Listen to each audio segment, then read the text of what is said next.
အလုံးသောယောဂီသူတော်စင်များခုနှစ်ရက်တိုင်တိုင်ကြိုးစားအထောက်ကြမဲ့တရားဘာဝနာလုပ်ငန်းပထမဦးဆုံးနေ့မှာဒါဦးဇင်းတို့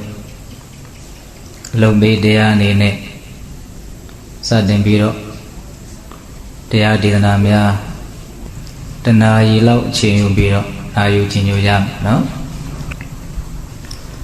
ဒီနေ့သာသနာတော်နှစ်2560ခုနှစ်ကောဇာတက္ကရာ1388ခုနှစ်နောင်တကူလာပြီးတော့တရက်2019ခုနှစ်4လပိုင်း12ရက်ညချမ်းခါကာလမှာရန်ကုန်တိုင်းဒေသကြီး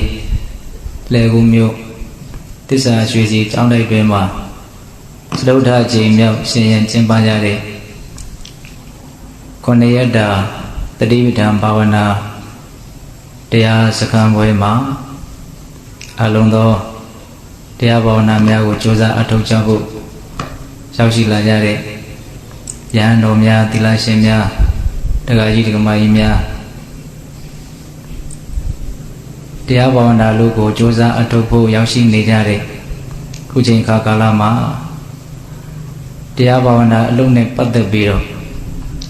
တပိသဘောသူတော်ကောင်းတို့ကိုအရင်တို့တရားစကားပြောရမယ်ပေါ့။ဘာပြောခြင်းတော့အစီအစဉ်လေးတွေဘာလုပ်တာတော့ဆိုတော့ဒီတရားဘာဝနာလုပ်ကိုဘာကြောင့်အထောက်ကြရတာလဲဆိုတာလေးကိုအရင်တို့ပြောဖို့စီစဉ်ထားပါတယ်။တရားဘာဝနာလုပ်ကိုအထောက်နေကြတဲ့ပုဂ္ဂိုလ်တိုင်းဘာကြောင့်တရားအထောက်ရတာတော့လို့မေးရင်ရုပ်တရက်တော့လွယ်လွယ်ကူကူပြန်ပြီးတော့ပြောတတ်ဖို့တော့မလွယ်လှဘူးပေါ့နော်ပြောမယ်ဆိုရင်လည်းပဲအဖြေတွေကအမျိုးမျိုးဖြစ်နိုင်တယ်ပေါ့ဘာကြောင့်တရားဘာဝနာလုပ်ကိုအထောက်ကြရတာတော့ဘာကြောင့်သူတော်ကောင်းလုပ်ကိုဦးဇင်းတို့စူးစမ်းအထောက်ကြရတာတော့လို့မေးလို့ရှိရင်ဒီဘဝဒုက္ခတွေငြိမ်းပြီးတော့ချမ်းသာအစစ်အမှန်ဖြစ်တဲ့နိဗ္ဗာန်ဆိုတဲ့တရားကိုရဖို့တရားဘာဝနာလုပ်ကိုစူးစမ်းအထောက်ကြရတာပါဦးဇင်းတို့ကျေးတော်ရှင်မရှိစော်ဘုရားကြီးရေးသားတော်မူခဲ့တဲ့ကမ္မထံတရားအထောက်ရခြင်းဤအကြောင်းဆိုပြီးတော့စာအုပ်သေးသေးလေးရှိအဲ့ဒီမှာဆိုတော့ဘုရားကြီးကဘာကြောင့်ကမ္မထံတရားကိုအထောက်ရတာလဲဆိုတဲ့မေးခွန်းကိုဒီယုတ်ဒီနံဒီဘဝဒီဒုက္ခတွေငြိမ်းပြီးတော့နိဗ္ဗာန်ချမ်းသာလို့ဆိုတဲ့စစ်မှန်တဲ့ချမ်းသာကိုရဖို့အတွက်ကမ္မထံဘာဝနာလုပ်ကိုကြိုးစားအထောက်ကြရတာလို့ဒီလိုဆိုတော့ဘုရားကြီးကရှင်းပြအဲ့ဒီမှာဦးဇင်းတို့ဆိုတော့ဘုရားကြီးရှင်းပြတဲ့နောက်အကြောင်းအရာလေးတွေဒီနေရာပြင်ဆိုတော့ဘုရားကြီးရဲ့ဉာဏ်တော်ကိုအမိပြုတ်ပြီးတော့ဦးဇင်းတို့လည်းပဲအဲ့ဒါကိုပြောချင်ပါတယ်အဲ့ဒါဘဝဆိုတာတကယ်တမ်းကတော့တော့ဆင်းရဲဒုက္ခရဲ့အစုဝေးမျှတာပဲဒီကမှာတို့ဦးဇင်းတို့နားလေသည်ဖြစ်စေနားမလဲသည်ဖြစ်စေလက်ခံသည်ဖြစ်စေလက်မခံသည်ဖြစ်စေဘဝဆိုတာဆင်းရဲဒုက္ခရဲ့အစုပုံမျှတယ်ဘာဒုက္ခတွေရှိတော့မလွဲမရှောင်နိုင်တဲ့ဒုက္ခကစပြီးတော့ပြောရမယ်ဆိုရင်မွေးဖွားလာတဲ့ကစပြီးတော့တဖြည်းဖြည်းနဲ့အိုးလာတဲ့ဟောင်းလာအရည်သွေးတွေကျလာတယ်ဒါဒီဘဝဒီခန္ဓာဟာမလွဲမသွေတွေ့ရမယ်ကြုံရမယ်ဒီနေရာဖြင့်သူ့ရဲ့သဘာဝတရားအဲ့လိုအိုးလာရင်းနဲ့ဟောင်းလာရင်းနဲ့ပဲချွင်းချက်တွေများပြီးတော့ခန္ဓာကိုယ်ကြီးကနာကျင်မှုအခန့်ခက်မှုဆိုတဲ့ဒုက္ခဝေဒနာတွေနဲ့နှပန်းလုံးရပြန်နာခြင်းဆိုတဲ့တရားကိုတွေ့ရတယ်အဲ့ဒီလိုနဲ့ပဲခန္ဓာကိုယ်ကြီးကနောက်ဆုံးဘလို့မှသုံးစားလို့မရတဲ့အနေအထားမျိုးရှောက်ပြီးတော့တဘဝအတွက်အပြီးပိုင်ပျက်စီးခြင်းလို့ဆိုတဲ့မသေးခြင်းပဲနဲ့သေရတယ်ဆိုတဲ့ဒုက္ခကိုဆက်ပြီးတော့ရင်ဆိုင်ရတယ်အဲ့လိုအိုခြင်းနာခြင်းသေခြင်းဒုက္ခတွေကိုရင်ဆိုင်တဲ့နေရာမှာဒီအိုခြင်းနာခြင်းသေခြင်းနဲ့မတွေ့သေးခင်မှာလည်းပဲဒီဘဝရဲ့လောကရန်တရားတွေကိုတွေ့ရတာကြုံရတာတွေရှိတယ်။လောကဆိုတဲ့ဆိုရင်မှုပရိဒေဝဆိုတဲ့ငိုကြွေးမှုဒုက္ခဆိုတဲ့ကိုယ်ဆင်းရဲမှုဒေါမနတဆိုတဲ့စိတ်ဆင်းရဲမှုဥပါယတဆိုတဲ့ပြင်းစွာပင်ပန်းမှုဆိုတဲ့ဒီဒုက္ခတွေကလည်းပဲဒီကရမတို့ဦးဇင်းတို့တွေဘဝခန္ဓာရလာလို့ရှိရင်အခါအလျော်စွာတွေ့ရတယ်ကြုံရတယ်ရင်ဆိုင်ရတယ်။တော့ဒါတွေကိုကြည့်လို့ရှိရင်ဘဝဆိုတာဘာလဲလို့မေးရင်ဘဝဆိုတာဒုက္ခရဲ့အစုပုံပဲဧဝမေတ္တကေဝလတ္တဒုက္ခကန္တတသမုဒယဟောတိလို့ပိဿမုပ္ပါဒေသနာမှာပိဿဘောသူတော်ကောင်းတို့အလုံးရထားတဲ့ဒေသနာပိုင်းစလေးရှိတယ် ဒီစင်ဆက်မပြတ်အကြောင်းအကျိုးဆက်ဆက်ပြီးတော့ဖြစ်ပေါ်နေတဲ့ဒီယုတ်ဒီနံဒီသဘောဝတရားဆိုတာဧဝမေတ္တကေဝလတ္တဒုက္ခခန္ဓတသမုဒယဟောတိတက်တက်သောဒုက္ခရဲ့အစုအဝေးမျှတာဖြစ်တယ်လို့မြတ်စွာဘုရားဟောတယ်အဲ့ဒါဘဝမှာအဲ့လိုသိဆုံးပြီးတော့လည်းပဲဒုက္ခတွေကပြီးသွားရောလားဆိုတော့မပြီးဘူးထပ်ပြီးတော့မွေးဖွားရတယ်ဆိုတဲ့ဒုက္ခဇာတိတပံရလာပြီဆိုတာနဲ့စောစောကပြောတဲ့အတိုင်းတစ်ခါတစ်ပတ်လဲသွားပြန်တယ်အိုရတယ်နားရတယ်သေရတယ်အဲ့လိုနဲ့တဘဝပြီးတော့ဒကာမတို့ဦးဇင်းတို့တွေရဲ့နော်အနေထားဆင်းရဲဒုက္ခကိုပဲဖြတ်တန်းရတယ်ဆင်းရဲဒုက္ခကိုပဲတွေ့ကြုံရတယ်ဒါနဲ့အဲ့ဒီဘဝကဘာလို့ဖြစ်ရတာတော့နော်အိုခြင်းနာခြင်းသေခြင်းဆိုတဲ့ဒီဒုက္ခတွေကဘာလို့ဖြစ်ရတာတော့လို့မေးရင်ဘဝအတိတ်တပံဖြစ်မိလို့ဇာတိဒီဟုသောအကြောင်းကြောင့်ဒီဖြစ်ပေါ်လာခြင်းဆိုတဲ့အကြောင်းတရားကိုအခြေခံပြီးတော့ကျန်တဲ့ဒုက္ခတွေဖြစ်ရတယ်ဆိုတာအလွန်မှထင်ရှားတယ်အဲ့လိုဆိုရင်ဘဝအတိတ်တပံကဘာလို့ဖြစ်ရတာတော့ဆိုတော့ဘဝရဲ့ပုံမှာမမောတဲ့တဏှာလောဘကြောင့်ဘဝအတိတ်တပံထပ်ပြီးတော့ဖြစ်ရတယ်တတဝါတို့တယောက်ကွယ်လွန်အိဋ္ဌာရောက်ခါနေမှာသူနောက်ဆုံးတွေ့ကြုံရတဲ့အာယုံဝဲဆွဲလန်းတဲ့တဏှာအခြေခံပြီးတော့နောက်ထပ်ဝိညာဉ်အတိတ်ထပ်ပြီးတော့ဖြစ်တယ်လို့နားလည်ရလောဘကိုအခြေခံပြီးတော့တနည်းအားဖြင့်ဘဝတဏှာဆိုတဲ့ဘဝရဲ့ပုံမှာမမောတဲ့လိုချင်တဲ့ဖြစ်ခြင်းနဲ့ရခြင်းနဲ့အဲ့ဒီဘဝတဏှာကိုအခြေခံပြီးတော့ဘဝအသစ်ဖြစ်ရတယ်ဘဝအသစ်ဖြစ်ပြီဆိုရင်အဲ့ဒီဘဝနဲ့ပတ်သက်တဲ့ဒုက္ခတွေကိုရင်ဆိုင်တွေ့ကြုံခံစားပြီးတော့အိုရတယ်နာရတယ်သေရတယ်ဒါကြောင့်ဘဝရဲ့အနေအထားကိုကြည့်မယ်ဆိုရင်ဘဝဟာဘာလဲလို့မေးရင်ဆင်းရဲဒုက္ခဒါတရားဘာဝနာအထုတ်တယ်ဆိုတာအဲ့ဒီဆင်းရဲဒုက္ခတွေလုံးဝငြိမ်းပြီးတော့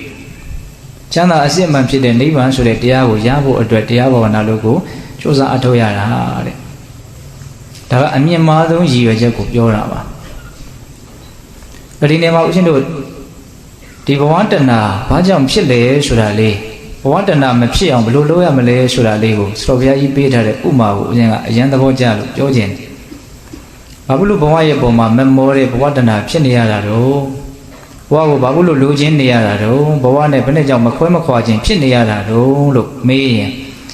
ဒီယုတ်ဒီနံဒီဘဝဒီခန္ဓာရဲ့အပြစ်ကိုမမြင်တာကတကြောင်တဲ့ဟုတ်လားပြီးတော့နိဗ္ဗာန်ချမ်းသာဆိုတာဒီယုတ်ဒီနံနော်ဒီခန္ဓာဒီဘဝထက်အာလွန်တဲ့ချမ်းသာဖြစ်တယ်လို့နိဗ္ဗာန်ရဲ့ချမ်းသာကိုနော်ဒီယုတ်ဒုက္ခနံဒုက္ခထက်အာလွန်တဲ့နော်နိဗ္ဗာန်ချမ်းသာကိုမသိမမြင်ခြင်းကတကြောင်တဲ့အကြောင်းဘယ်နှကြောင်းပြတာနှစ်ကြောင်းပြတာနော်ယုံနံဘဝဒုက္ခကိုယုံနံဘဝဒုက္ခရဲ့အပြစ်ကိုမမြင်တာကတကြောင်ဒီယုတ်ဒီနံနဲ့တာလွန်တဲ့နိဗ္ဗာန်ချမ်းသာရဲ့အနေအထားကိုမသိမမြင်တာကတကြောင်ဒါကြောင့်မလို့ဘဝရဲ့ပုံမှာမမောတဲ့ဘဝတဏှာဆိုတာဖြစ်တာတဲ့အခြေခံကြကြလေးပြောတာပေတလို့တေးချာလေးစဉ်းစားပြီးတော့နားထောင်ရနော်တရားဘာဝနာလို့ဘာကြောင့်အထောက်ရတယ်လဲဆိုတဲ့မေးခွန်းရဲ့အဖြေကိုရှင်းနေတာဟုတ်လားအဲ့ဒီမှာစောဘုရားကြီးကဥမာဘလို့ပေးတော့ဆိုတော့နော်အလွန်ခေါင်းပါတဲ့အရက်ဒေသမှာနေနေတဲ့ဆင်းရဲသားတယောက်အဆိုင်လို့ပြောလို့လည်းပဲတိတ်အစင်မပြေဘူးလမ်းပန်းဆက်သွယ်ရလည်းညံဖြင်းရာသီဥတုကလည်းဆိုးဝါးနော်အလွန်ခေါင်းပါတဲ့ဆင်းရဲတဲ့ပူလောင်တဲ့အရက်ဒေသမှာမွေးဖွားလာတဲ့ဆင်းရဲသားတယောက်နော်အဲ့ဒီဆင်းရဲသားဟာအဲ့ဒီအရက်ဒေသမှာမပျော်ဘူးလားဆိုတော့ပျော်တယ်တဲ့ဘာလို့ပျော်ရတာတော့သူအဲ့ဒီအရက်ဒေသမှာဘာလို့ပျော်နေတာတော့ဆိုတော့အကြောင်းတစ်မျိုးရှိတယ်တဲ့အဲ့ဒီအကြောင်းကဘာလို့ဆိုတော့သူ့အရက်ဒေသရဲ့အပြစ်ကိုမမြင်တာကတကြောင်ဟုတ်လားသူ့အရက်ဒေသထက်သာလွန်တဲ့သာယာဝပြောတဲ့စိုက်လို့ပြုလို့ကောင်းတဲ့ရာသီဥတုကောင်းတဲ့နောက်ကူလို့တန်းလို့ကောင်းတဲ့လမ်းပန်းဆက်သွယ်ရေးကောင်းတဲ့အစားအရာသူ့အရက်ဒေသထက်သာလွန်တဲ့အရက်ဒေသရှိနေတယ်ဆိုတာကိုမသိတာကတကြောင်အကြောင်းဝင်တဲ့အကြောင်းတော့များနောက်ကိုယ်နေရာလေးကိုတော့ကောင်းတယ်ထင်နေကြတာဟုတ်လားကိုယ်နေရာထက်သာလွန်တဲ့နေရာရှိတယ်ဆိုတာကိုမသိအဲ့တော့ကိုယ်နေရာကိုယ်ဒေသရဲ့အပြစ်ကိုမမြင်တာကတကြောင်ကိုယ်နေရာထက်သာလွန်တဲ့ချမ်းသာတဲ့အရက်ဒေသရှိတယ်ဆိုတာကိုမသိတာကတကြောင်အဲ့ဒီအကြောင်းနဲ့အကြောင်းကြောင့်အဲ့ဒီဆင်းရဲသားအဲ့ဒီသူ့ရဲ့ခေါင်းပါတဲ့အရက်ဒေသမှာပဲသူဘာဖြစ်နေတော့ပြောနေတယ်တဲ့ပြောနေသေးတယ်များအဲ့ဒီရက်ဒေသမှာနေရတဲ့အနေအထားနဲ့တွေ့ကြုံရမယ့်ဒုက္ခတွေကသူ့အတွက်ရှင်ဆိုင်ရမှာပဲဟုတ်ရဲ့လားအဲ့ဒါဆိုကြီးကအဲ့ဒါကိုဥမာပေးတာအဲ့ဒီဆင်းရဲသားလိုပဲတဲ့ဒကာမတို့ဦးဇင်းတို့တွေကကိုယ့်ဘဝကိုယ်ခန္ဓာဒီယုတ်ဒီနံရဲ့အပြစ်ကိုမမြင်တာကတကြောင်ဟုတ်လားဒီယုတ်ဒီနံထက်သာလွန်တဲ့နိဗ္ဗာန်တည်းဟူသောချမ်းသာကိုမမြင်တာကတကြောင်အဲ့ဒီအကြောင်းနှစ်ခုကြောင့် ဒီဘဝဒီယုတ်ဒီနာရဲ့ပုံမှာတာယာမှုဆွဲလန်းမှုမမောမှုဆိုတာကြီးကဖြစ်နေတာအဲ့ဒါကြီးဖြစ်နေသေးတယ်များဘဝအတိတ်တပံဖြစ်ခြင်းဆိုတာလည်းဖြစ်လာမှာပဲဘဝအတိတ်တပံဖြစ်ပြီဆိုလို့ရှိရင်အဲ့ဒီဘဝနဲ့ပတ်သက်တဲ့ဒုက္ခတွေကိုရင်ဆိုင်ဖြတ်သန်းပြီးတော့နောက်ဆုံးအိုးနာသေးပြီးတော့ဒီလိုနဲ့ပဲဒုက္ခဆက်ကြီးဆက်ပြီးတော့လက်ပတ်မယ်ပေါ့ဟုတ်လားအဲ့လိုဆိုလို့ရှိရင်ဦးဇင်းတို့ဘဝတဏမဖြစ်အောင်ဒီဘဝဒီခန္ဓာရဲ့အဖြစ်ကိုလည်းမြင်အောင်ကြည့်ရမယ်နိဗ္ဗာန်ရဲ့ချမ်းသာပုံကိုလည်းပဲသိအောင်ကြိုးစားရမယ်အဲ့ဒါကမ္မထံဘာဝနာတရားကိုအထုတ်ခြင်းအပြင်ဒီဘဝဒီခန္ဓာရဲ့သဘောမှန်ဖြစ်တဲ့အဖြစ်တွေကိုလည်းမြင်လာနိုင်တယ်နိဗ္ဗာန်ချမ်းသာကိုလည်းမျက်မှောက်ပြုနိုင်တယ်ဆိုလိုတာကဒီယုတ်ဒီနဲ့ဒီဘဝရဲ့အဖြစ်ကိုမြင်ဖို့အတွက်နိဗ္ဗာန်ချမ်းသာကိုမျက်မှောက်ပြုနိုင်ဖို့အတွက်တရားဘာဝနာအလုပ်ကိုအထုတ်ရတာအဲ့လိုဘဝခန္ဓာရဲ့အဖြစ်ကိုလည်းမြင်မယ်နိဗ္ဗာန်ချမ်းသာကိုလည်းမြင်မယ်ဆိုရင်ဒီဘဝရဲ့ပုံမှာအဲ့ဒီပုဂ္ဂိုလ်ကမမောတဲ့စိတ်ရှိနိုင်မလားမရှိနိုင်ဘူးခုနတုန်းကဆင်းရဲသားတယောက်ကိုယ့်ရဲ့ဒေတာရဲ့အပြစ်တွေကိုလည်းမြင်မယ်။ယောဂလည်းထူပြောလိုက်တာနော်မိုးလေဝသကလည်းခေါင်းမလိုက်တာနော်မြေကလည်းဘာမှလောက်ကန်ကြံကောင်းကြက်တီကိုဟုတ်လားတခိုးတမရလည်းပေါ်မှာပေါ်ဟာအစရှိတဲ့ဖြင့်ဘယ်နာလေးမှကောင်းတာမရှိဘူးလို့သူ့ရဲ့ဒေတာရဲ့အပြစ်ကိုလည်းမြင်မယ်။အလွန်ตายာဝါပြောတဲ့နေရာကိုလည်းသူသိမယ်ဆိုရင်သူတေချာပေါက်ပြောင်းသွားမှာပဲဟုတ်တယ်မို့လား။အဲ့ဒီဥမာအလွန်ကောင်းတယ်လို့ဦးဇင်းထင်တယ်ဟုတ်လား။ဒါကြောင့်တရားဘာဝနာအထုတ်တယ်ဆိုတာဘာလဲလို့မေးရင်ဒီဘဝဒီခန္ဓာရဲ့အခြေအနေမှန်ကိုသိပြီးတော့ဒီဘဝဒီခန္ဓာထက်သာလွန်မြင့်မြတ်တဲ့ချမ်းသာဖြစ်တဲ့နော်နိဗ္ဗာန်ချမ်းသာကိုမျက်မှောက်ပြုနိုင်ဖို့အတွက်တရားဘာဝနာလုပ်ကိုအထောက်ရတာဘလို့အထောက်ရမှာလဲဆိုတာကိုတော့ဦးဇင်းတို့ပြီးတော့ပြောမှာပါပိဋကတို့လည်းပဲအလုံးဒါကတော့ထားရလျောက်ရုပ်လည်းကျွမ်းကျွမ်းကျင်ကျင်သိထားကြပြီးသားပါဟုတ်လားဘာကြောင့်တရားအထောက်ရတာလဲဆိုတာလေးကိုတရားအထောက်ခြင်းစိတ်ပို့ပြီးတော့ထက်သန်သွားအောင်ပေါ့လေနော်ဒါလေးကိုဦးဇင်းတို့ပြောတယ်ဒါကတော့ဦးဇင်းတို့အမြင့်မားဆုံးရည်ရွယ်ချက်လို့ဆိုရမယ်။ဦးဇင်းဒါချင်းသိချင်းဆိုတဲ့ဒီဘဝခန္ဓာဒုက္ခတွေချုပ်ငြိမ်းပြီးတော့နိဗ္ဗာန်ဆိုတဲ့စစ်မှန်တဲ့ချမ်းသာကိုရရှိနိုင်ဖို့အတွက်တရားဘာဝနာလုပ်ကိုအထောက်ရတယ်။ဆက်ပြီးတော့လည်းရည်ရွယ်ချက်ကလေးတွေအကျိုးကျေးဇူးလေးတွေတနည်းအားဖြင့်သိနိုင်မြင်နိုင်တဲ့သိလွယ်မြင်လည်တဲ့အကျိုးကျေးဇူးလေးတွေကိုလည်းပဲပြောရအောင်မယ်။နောက်ကမ္မထံဘာဝနာကိုအထောက်ရင်ရရှိမဲ့အကျိုးကျေးဇူးတနည်းအားဖြင့်ဒီအကျိုးကျေးဇူးကိုပဲရည်ရွယ်ချက်တစ်ခုအနေနဲ့ထားပြီးတော့အထုတ်တဲ့နယ်ဆိုတာလေးကိုဦးဇင်းဆက်ပြီးတော့ပြောပါမယ်အဲ့ဒါဘာပြောချင်တော့ဆိုတော့တရားဘာဝနာလို့အထုတ်တယ်ဆိုတာအခုလည်းပဲချမ်းချမ်းသာသာနေနိုင်ဖို့နောင်လည်းပဲချမ်းချမ်းသာသာနေနိုင်ဖို့ဆိုတဲ့အကျိုးကျေးဇူးနှစ်ရပ်ကိုညှို့ကိုပြီးတော့အထုတ်ရတယ်ဒါအနှစ်ချုပ်ပဲနော်အခုလောလောဆယ်ပြစ္ဆုတ်ပံတနည်းအားဖြင့်ဒီပြစ္ဆုတ်ပံဘဝလို့လည်းဆိုနိုင်တယ်ပေါ့နော်အခုလောလောဆယ်အနေအထားလေးလို့လည်းဆိုနိုင်တယ်အခုလည်းပဲချမ်းသာဖို့အစဉ်ပြေဖို့အေးချမ်းဖို့ဟုတ်လားပြည့်စုံပြီလားမပြည့်စုံသေးဘူးဘာကျန်းနေတော့နောင်လည်းပဲချမ်းသာဖို့ပြည့်စုံဖို့တော့အစဉ်ပြေပြီးနေနိုင်ဖို့ဓမ္မသာလေးတရားဓမ္မတို့ဥယျာဉ်တို့တရားဒေသနာရဲ့တရားဘာဝနာရဲ့အကျိုးကျေးဇူးကိုပြည့်စုံတယ်လို့ဆိုရမယ်ဟုတ်လားတော့ဒီနေရာမှာဥယျာဉ်တို့နောင်မှာချမ်းသာဖို့ဆိုတာကပြောလျာအများကြီးရှိတယ်နောင်မှာချမ်းသာဖို့ဆိုတာဘာကိုရည်ရွယ်တာတော့ကိုချင်းနာချင်းသိချင်းလို့ဆိုတဲ့ရင်ဆိုင်ဖြတ်တန်းဖို့ခက်ခဲတဲ့အခြေအနေဆိုးတွေနဲ့တွေ့လာတဲ့အခါကိုနောင်လို့ပြောတာဟုတ်လားနောင်မှာချမ်းသာဖို့ဆိုတာအဲ့ဒါကိုရည်ညွှန်းတာဒါပဲလားမဟုတ်သေးဘူးနော်ဒီဘဝပျက်စီးသွားရင်တေချာဘဝတဏမကုန်သေးတဲ့အတွက်ကြောင့်တရားဓမ္မတို့အញ្ញတို့တွေကဘဝတည်းတစ်ခုကိုရလိမ့်မယ်ရပြီဆိုရင်ကောင်းတဲ့ဘဝကိုရမလားဆိုးတဲ့ဘဝကိုရမလားလို့နော်ဒုက္ခတိဒုက္ခတိလို့လားเสียကအကျဉ်းချင်းဘယ်နှမျိုးရှိတော့နှစ်မျိုးရှိတယ်ဘယ်ဘဝရတာကောင်းတော့ဒုက္ခတိဘဝကိုရတာကောင်းတာပေါ့ဘဝရရမှာချင်းအတူတူဆိုရင်တော့ဒုက္ခတိဘဝကိုရတာကောင်းတယ်ဒါထင်ရှားပြီးသားအဖြစ်တစ်ခုပါဟုတ်လားအဲ့လိုဆိုရင်နောင်ဆိုတာအဲ့ဒါကိုကြီးပဲပြောတာနော်အိုချင်းတာချင်းသေချင်းဆိုတဲ့ရင်ဆိုင်ဖြတ်တန်းဖို့ခက်ခဲတဲ့အခြေအနေကိုလည်းနောင်လို့ပြောတယ်နောက်ဘဝဆိုတာကိုလည်းနောင်လို့ပြောတယ်တော့တရားဘာဝနာအထုတ်တယ်ဆိုတာအခုလဲချမ်းသာဖို့နောင်လဲချမ်းသာဖို့ဆိုတာဒီလိုကြည်ကြည်ပြည့်ပြည့်နားလည်ရမှာဟုတ်ရဲ့လားအခုလည်းပဲနှလုံးစိတ်ဝငြိမ်းငြိမ်းအေးအေးချမ်းချမ်းသာသာနေနိုင်မှုနော်အိုချင်းတာချင်းသေချင်းဆိုတဲ့ရင်ဆိုင်ဖြတ်တန်းဖို့ခက်ခဲတဲ့အခြေအနေဆိုးနဲ့တွေ့လာရင်လည်းပဲတည်တည်ငြိမ်ငြိမ်အေးအေးချမ်းချမ်းရင်ဆိုင်နိုင်ပြီးတော့အလွန်ကောင်းမွန်တဲ့ဘဝတစ်ခုကိုရရှိဖို့ဒါကနောင်လဲချမ်းသာဖို့ဆိုတာအဲ့ဒါကိုပြောတာအဲ့ဒီလိုမျိုးအခုလဲချမ်းသာတဲ့အနေအထားနောင်လဲချမ်းသာတဲ့အနေအထားမျိုးကိုရအောင်ဒီတရားဘာဝနာအလောက်ကကောင်းကောင်းကြီးအာမခံနိုင်တယ်အဲ့ဒီအကျိုးကျေးဇူးနှစ်ရပ်ကိုရရှိဖို့အတွက်ဒီတရားဘာဝနာလုပ်ငန်းကတေချာပေါ့တရားဓမ္မတို့ဥယျာဉ်တို့လှုပ်ထားတဲ့ပုဂ္ဂိုလ်တွေအာမခံချက်ရှိတယ်အဲ့ဒါကိုဥယျာဉ်တို့ပညာပရိဟိနသုတ်တံဆိုပြီးတော့မြတ်စွာဘုရားဟောထားတဲ့သုတ်တံမှာအတိလင်းတွေ့ရတယ် အဲ့ဒီသုတ်တန်လေးလည်းဦးဇင်းကရန်သဘောကြတယ်သူတစ်ဖြင့်တရားဘာဝနာလုပ်ကိုကြိုးစားအထောက်ဖို့စိတ်ဝင်စားကြတဲ့နော်ပညာကိုစိတ်ဝင်စားကြတဲ့ပုဂ္ဂိုလ်တွေအတွက်နော်အလွန်တရာမှတ်သားစရာကောင်းတဲ့တရားဒေသနာတစ်ပုဒ်ပေါ့အဲ့ဒီသုတ်တံမှာမြတ်စွာဘုရားဘာပြောတော့ဆိုတော့ယဟန်တို့တဲ့ဝိပဿနာပညာမဲ့ပညာဖို့ပညာလို့ဆိုတဲ့အလွန်မြင့်မားတဲ့ဒီပညာရက်တွေမှာဆုံးရှုံးကြတဲ့ပုဂ္ဂိုလ်တွေဟာလူဘဝကြီးမှာကောင်းကောင်းဆုံးရှုံးကြတဲ့ပုဂ္ဂိုလ်တွေပဲတဲ့ဒီကနေ့စပြောတော့နော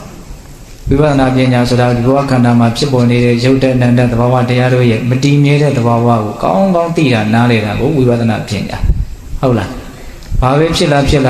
ာပြီးဆုံးပြောက်ွယ်သွားတာကြီးပဲလို့ရုပ်ဏတရားတို့ရဲ့နော်ဖြစ်ပေါ်လာပြီးတဲ့နောက်မရှိတော့တဲ့သဘောနော်ဖြစ်ပေါ်လာပြီးတဲ့နောက်မရှိတော့တဲ့သဘောဒါကိုကောင်းကောင်းသိတာမြင်တာနားလည်တာကိုဘာလို့ခေါ်လို့ဝိပဿနာပညာအဲ့ဒီဝိပဿနာပညာကိုရင့်ကျက်အောင်ပွားများလို့သစ္စာလေးပါးကိုမြန်တွင်ပေါက်ပြီးတော့သိမယ်ဆိုရင်အဲ့ဒီသိတဲ့ပညာကိုမဲ့ပညာဖို့ပညာသူကတော့နိဗ္ဗာန်ချမ်းသာကိုတောင်မျက်မှောက်ပြုနိုင်တဲ့အထိအည်သွေးမြင့်နေပေါ့ဟုတ်လားအဲ့ဒီဝိပဿနာပညာအရိယာမဲ့ပညာကိုမရရှိလိုက်ဘဲနဲ့ဆုံးရှုံးသွားတဲ့ပုဂ္ဂိုလ်တွေကဘဝမှာကောင်းကောင်းဆုံးရှုံးရတဲ့ပုဂ္ဂိုလ်တွေလို့မြတ်စွာဘုရားပြောတယ်ကောင်းကောင်းဆိုတဲ့စကားလုံးကိုသုံးတယ်သူပရိဟိနာသူဆိုတာကောင်းကောင်းပဲပရိဟိနာဆိုတာဆုံးရှုံးတာဆုပ်ယုပ်တာဟုတ်လားကောင်းကောင်းဆုံးရှုံးသွားတာဒီနေရာဖြင့်ခေတ်စကားလေးနဲ့ပြောရမှာဆိုတော့ဒီကောင်းတော့ကောင်းကောင်းထိတာပဲကွာလို့တချို့အခြေအနေဆိုးတွေနဲ့တွေ့တော့ရင်ကိုကလည်းသိပြီးတော့အဲ့ဒီလူကိုမတည့်ဘူးဆိုရင်အဲ့လိုမျိုးပြောကြတာမရှိဘူးလားကောင်းကောင်းထိသွားတာပဲဟုတ်လားခုလည်းပဲမြတ်စွာဘုရားအဲ့လိုသုံးတာပညာချွေရင်းတဲ့ပုဂ္ဂိုလ်တွေကဘဝမှာပါလဲတော့ကောင်းကောင်းဆုံးရှုံးတဲ့ကောင်းကောင်းဆုပ်ယုပ်တဲ့ပုဂ္ဂိုလ်တွေဘာပြောလို့လဲတဲ့တိဒိဋ္ဌေဝဓမ္မေဒုက္ခဝိရတိသဝိကာတံသဥပ္ပါယတံသပရိလာကာယတ္တဗေဒပရမရဏဒုက္ခတိပါတိကင်္ခာအကြောင်းပြခြင်းနှစ်ချက်မြတ်စွာဘုရားပေးတယ်ပညာဆုပ်ယုပ်တဲ့ပုဂ္ဂိုလ်တွေကကောင်းကောင်းဆုပ်ယုပ်ကြတဲ့ပုဂ္ဂိုလ်တွေလို့ဘာကြောင့်ပြောရတာတုံးဆိုရင်တဲ့အဲ့ဒီပညာမရှိတဲ့ပုဂ္ဂိုလ်အဲ့ဒီပညာကိုမရတဲ့ပုဂ္ဂိုလ်ဟာတိဒိဋ္ဌေဝဓမ္မေဒုက္ခဝိရတိလောလောဆယ်ပြစ္ဆခမှာကိုပဲအဲ့ဒီလိုဟာစနေရဲနေရလိမ့်မယ်တဲ့တိအချက်ကပြောတော့စနေရဲနေရလိမ့်မယ်တဲ့အခုလောလောဆယ်ဘလို့ရှင်းရင်မှာတော့ရှင်းပုံရှင်းလေးကိုမြတ်စွာဘုရားစကလုံးသုံးလုံးသုံးပြီးတော့ပြောတယ်တဝိဂါတံဆင်းရဲခြင်းနဲ့တကွတဥပါယတံပင်ပန်းခြင်းနဲ့တကွတပရိလာဟံပူလောင်ခြင်းနဲ့တကွဟောသိချာမှတ်နော်ပညာမရှိတဲ့ပုဂ္ဂိုလ်ခန္ဓာရဲ့အနိစ္စသဘောကိုမသိတဲ့မမြင်တဲ့နားမလည်တဲ့ပုဂ္ဂိုလ်ဟာစနေရဲနေရမယ်ပင်ပန်းပန်းနေရမယ်ပူပူလောင်လောင်နေရမယ်နော်ကိုယ်ခန္ဓာမှာဘာဖြစ်လို့ဖြစ်နေမှမသိဘူးဒီတိုင်းကြီးပဲအမတ်တမဲ့ကြီးပဲဒီတိုင်းကြီးနေနေတယ်အဲ့ဒီအနေအထားဟာဆင်းရဲနေတဲ့အနေအထားပဲပင်ပန်းနေတဲ့အနေအထားပဲပူလောင်နေတဲ့အနေအထားပဲဒါလည်းပဲဒီအနေအထားလေးကိုသိဖို့ကလည်းသိပြီးတော့မလွယ်ဘူးလို့အရင်ထင်ပါတယ်ဟုတ်လားဒါပေမဲ့သေချာစဉ်းစားကြည့်ရင်တော့နားလည်ဖို့လွယ်ပါတယ်တော့တတိမရှိဘူးဉာဏ်မရှိဘူးဖြစ်လို့နေတယ်ဆိုရင်ဒီစိတ်ကချမ်းသာနေတာမဟုတ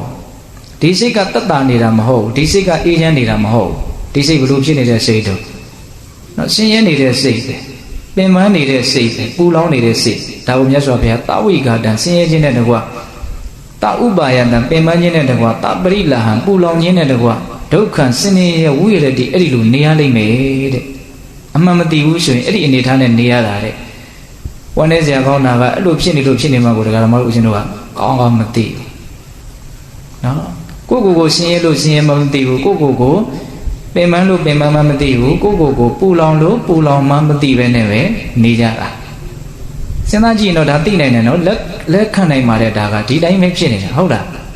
းဒါကြောင့်ပညာမရှိရင်ဆုံးရှုံးတယ်ဆိုတာအဲ့ဒါကိုပြောတာတဲ့လောလောဆယ်သူဆင်းရဲနေရတယ်ဒါတင်လားဆိုတော့မကဘူးတဲ့ကာယတ္တဗေဒပရမရဏဒုက္ခတိပါတိကင်္ခတော့သေချိန်ကြလို့ပျက်စီးချိန်ကြလို့သေရပြီပျက်စီးရပြီဆိုရင်အဲ့ဒီပုဂ္ဂိုလ်ဟာဆင်းရဲတဲ့ဘဝပူလောင်တဲ့ဘဝဆိုတဲ့မကောင်းတဲ့ဘဝတွေကိုရောက်သွားလိမ့်မယ်တဲ့ဟောစဉ်းစားနော်ပညာမရှိလို့ရှိရင်အခုလောလောဆယ်ဆင်းရဲယုံမြမကပဲနဲ့နောင်လည်းဘလို့ဖြစ်မယ်ဆင်းရဲတဲ့ဘဝကိုရောက်မယ်ဘာလို့ဆင်းရဲတဲ့ဘဝကိုရောက်သွားမယ်လို့ပြောရတာတော့ဘာလို့ပညာမရှိတဲ့လူဟာဆင်းရဲတဲ့ဘဝကိုရောက်သွားတာတော့ဆင်းရဲသေးရလို့ဆင်းရဲတဲ့ဘဝကိုရောက်သွားတာဒါကဦးဇင်းတို့အနည်းဆက်ဆုံးနော်အခိုင်အမာဆုံးအကြောင်းပြချက်နဲ့ပြောလိုက်တာဘာလို့ဆင်းရဲတဲ့ဘဝကိုရောက်သွားတာတော့ဆင်းရဲသေးရလို့ဆင်းရဲတဲ့ဘဝကိုရောက်တယ်ဒါနဲ့ဘာလို့စနေရဲသေးရတာတော့ဆိုတော့သူသောတော်ကပြောခဲ့တယ်လေမြတ်စွာဘုရားဒီပညာမရှိရင်အဲ့ဒီလိုကစနေရဲပူပူလောင်လောင်ပင်ပန်းပန်းနေရမယ်လို့ပြောတာ အဲ့တော့ဘဝတစ်လျှောက်လုံးသူကစင်းရဲရဲပင်ပင်ပန်းပန်းပူပူလောင်လောင်ပဲနေလာတယ်ဆိုတော့တေဂာနိကြမှာချမ်းသာဖို့ဆိုတာလွယ်ပါမလားစဉ်းစားတော့နော်စင်းရဲရဲနေတဲ့လူဟာသေရင်သေကြပေါင်းနှီးပါစင်းရဲရဲသေရလိမ့်မယ်ပူပူလောင်လောင်နေတဲ့အလေးချင်းများရင်ပူပူလောင်လောင်ပဲသေရလိမ့်မယ်ပင်ပင်ပန်းပန်းနေတဲ့အလေးချင်းများရင်ပင်ပင်ပန်းပန်းပဲသေရလိမ့်မယ်ရသော်ပဲပေးထိုင်ဥမာတစ်ခုရှိတယ်နော်တောင်ဘက်ကိုင်းနေတဲ့တစ်ပင်ကိုခုတ်လိုက်ရင်တောင်ဘက်ပဲလဲသွားမြောက်ဘက်ကိုင်းနေတဲ့တစ်ပင်ကိုခုတ်လိုက်ရင်မြောက်ဘက်ပဲလဲသွားမှာနော်ဒါသဘာဝပဲဟုတ်လား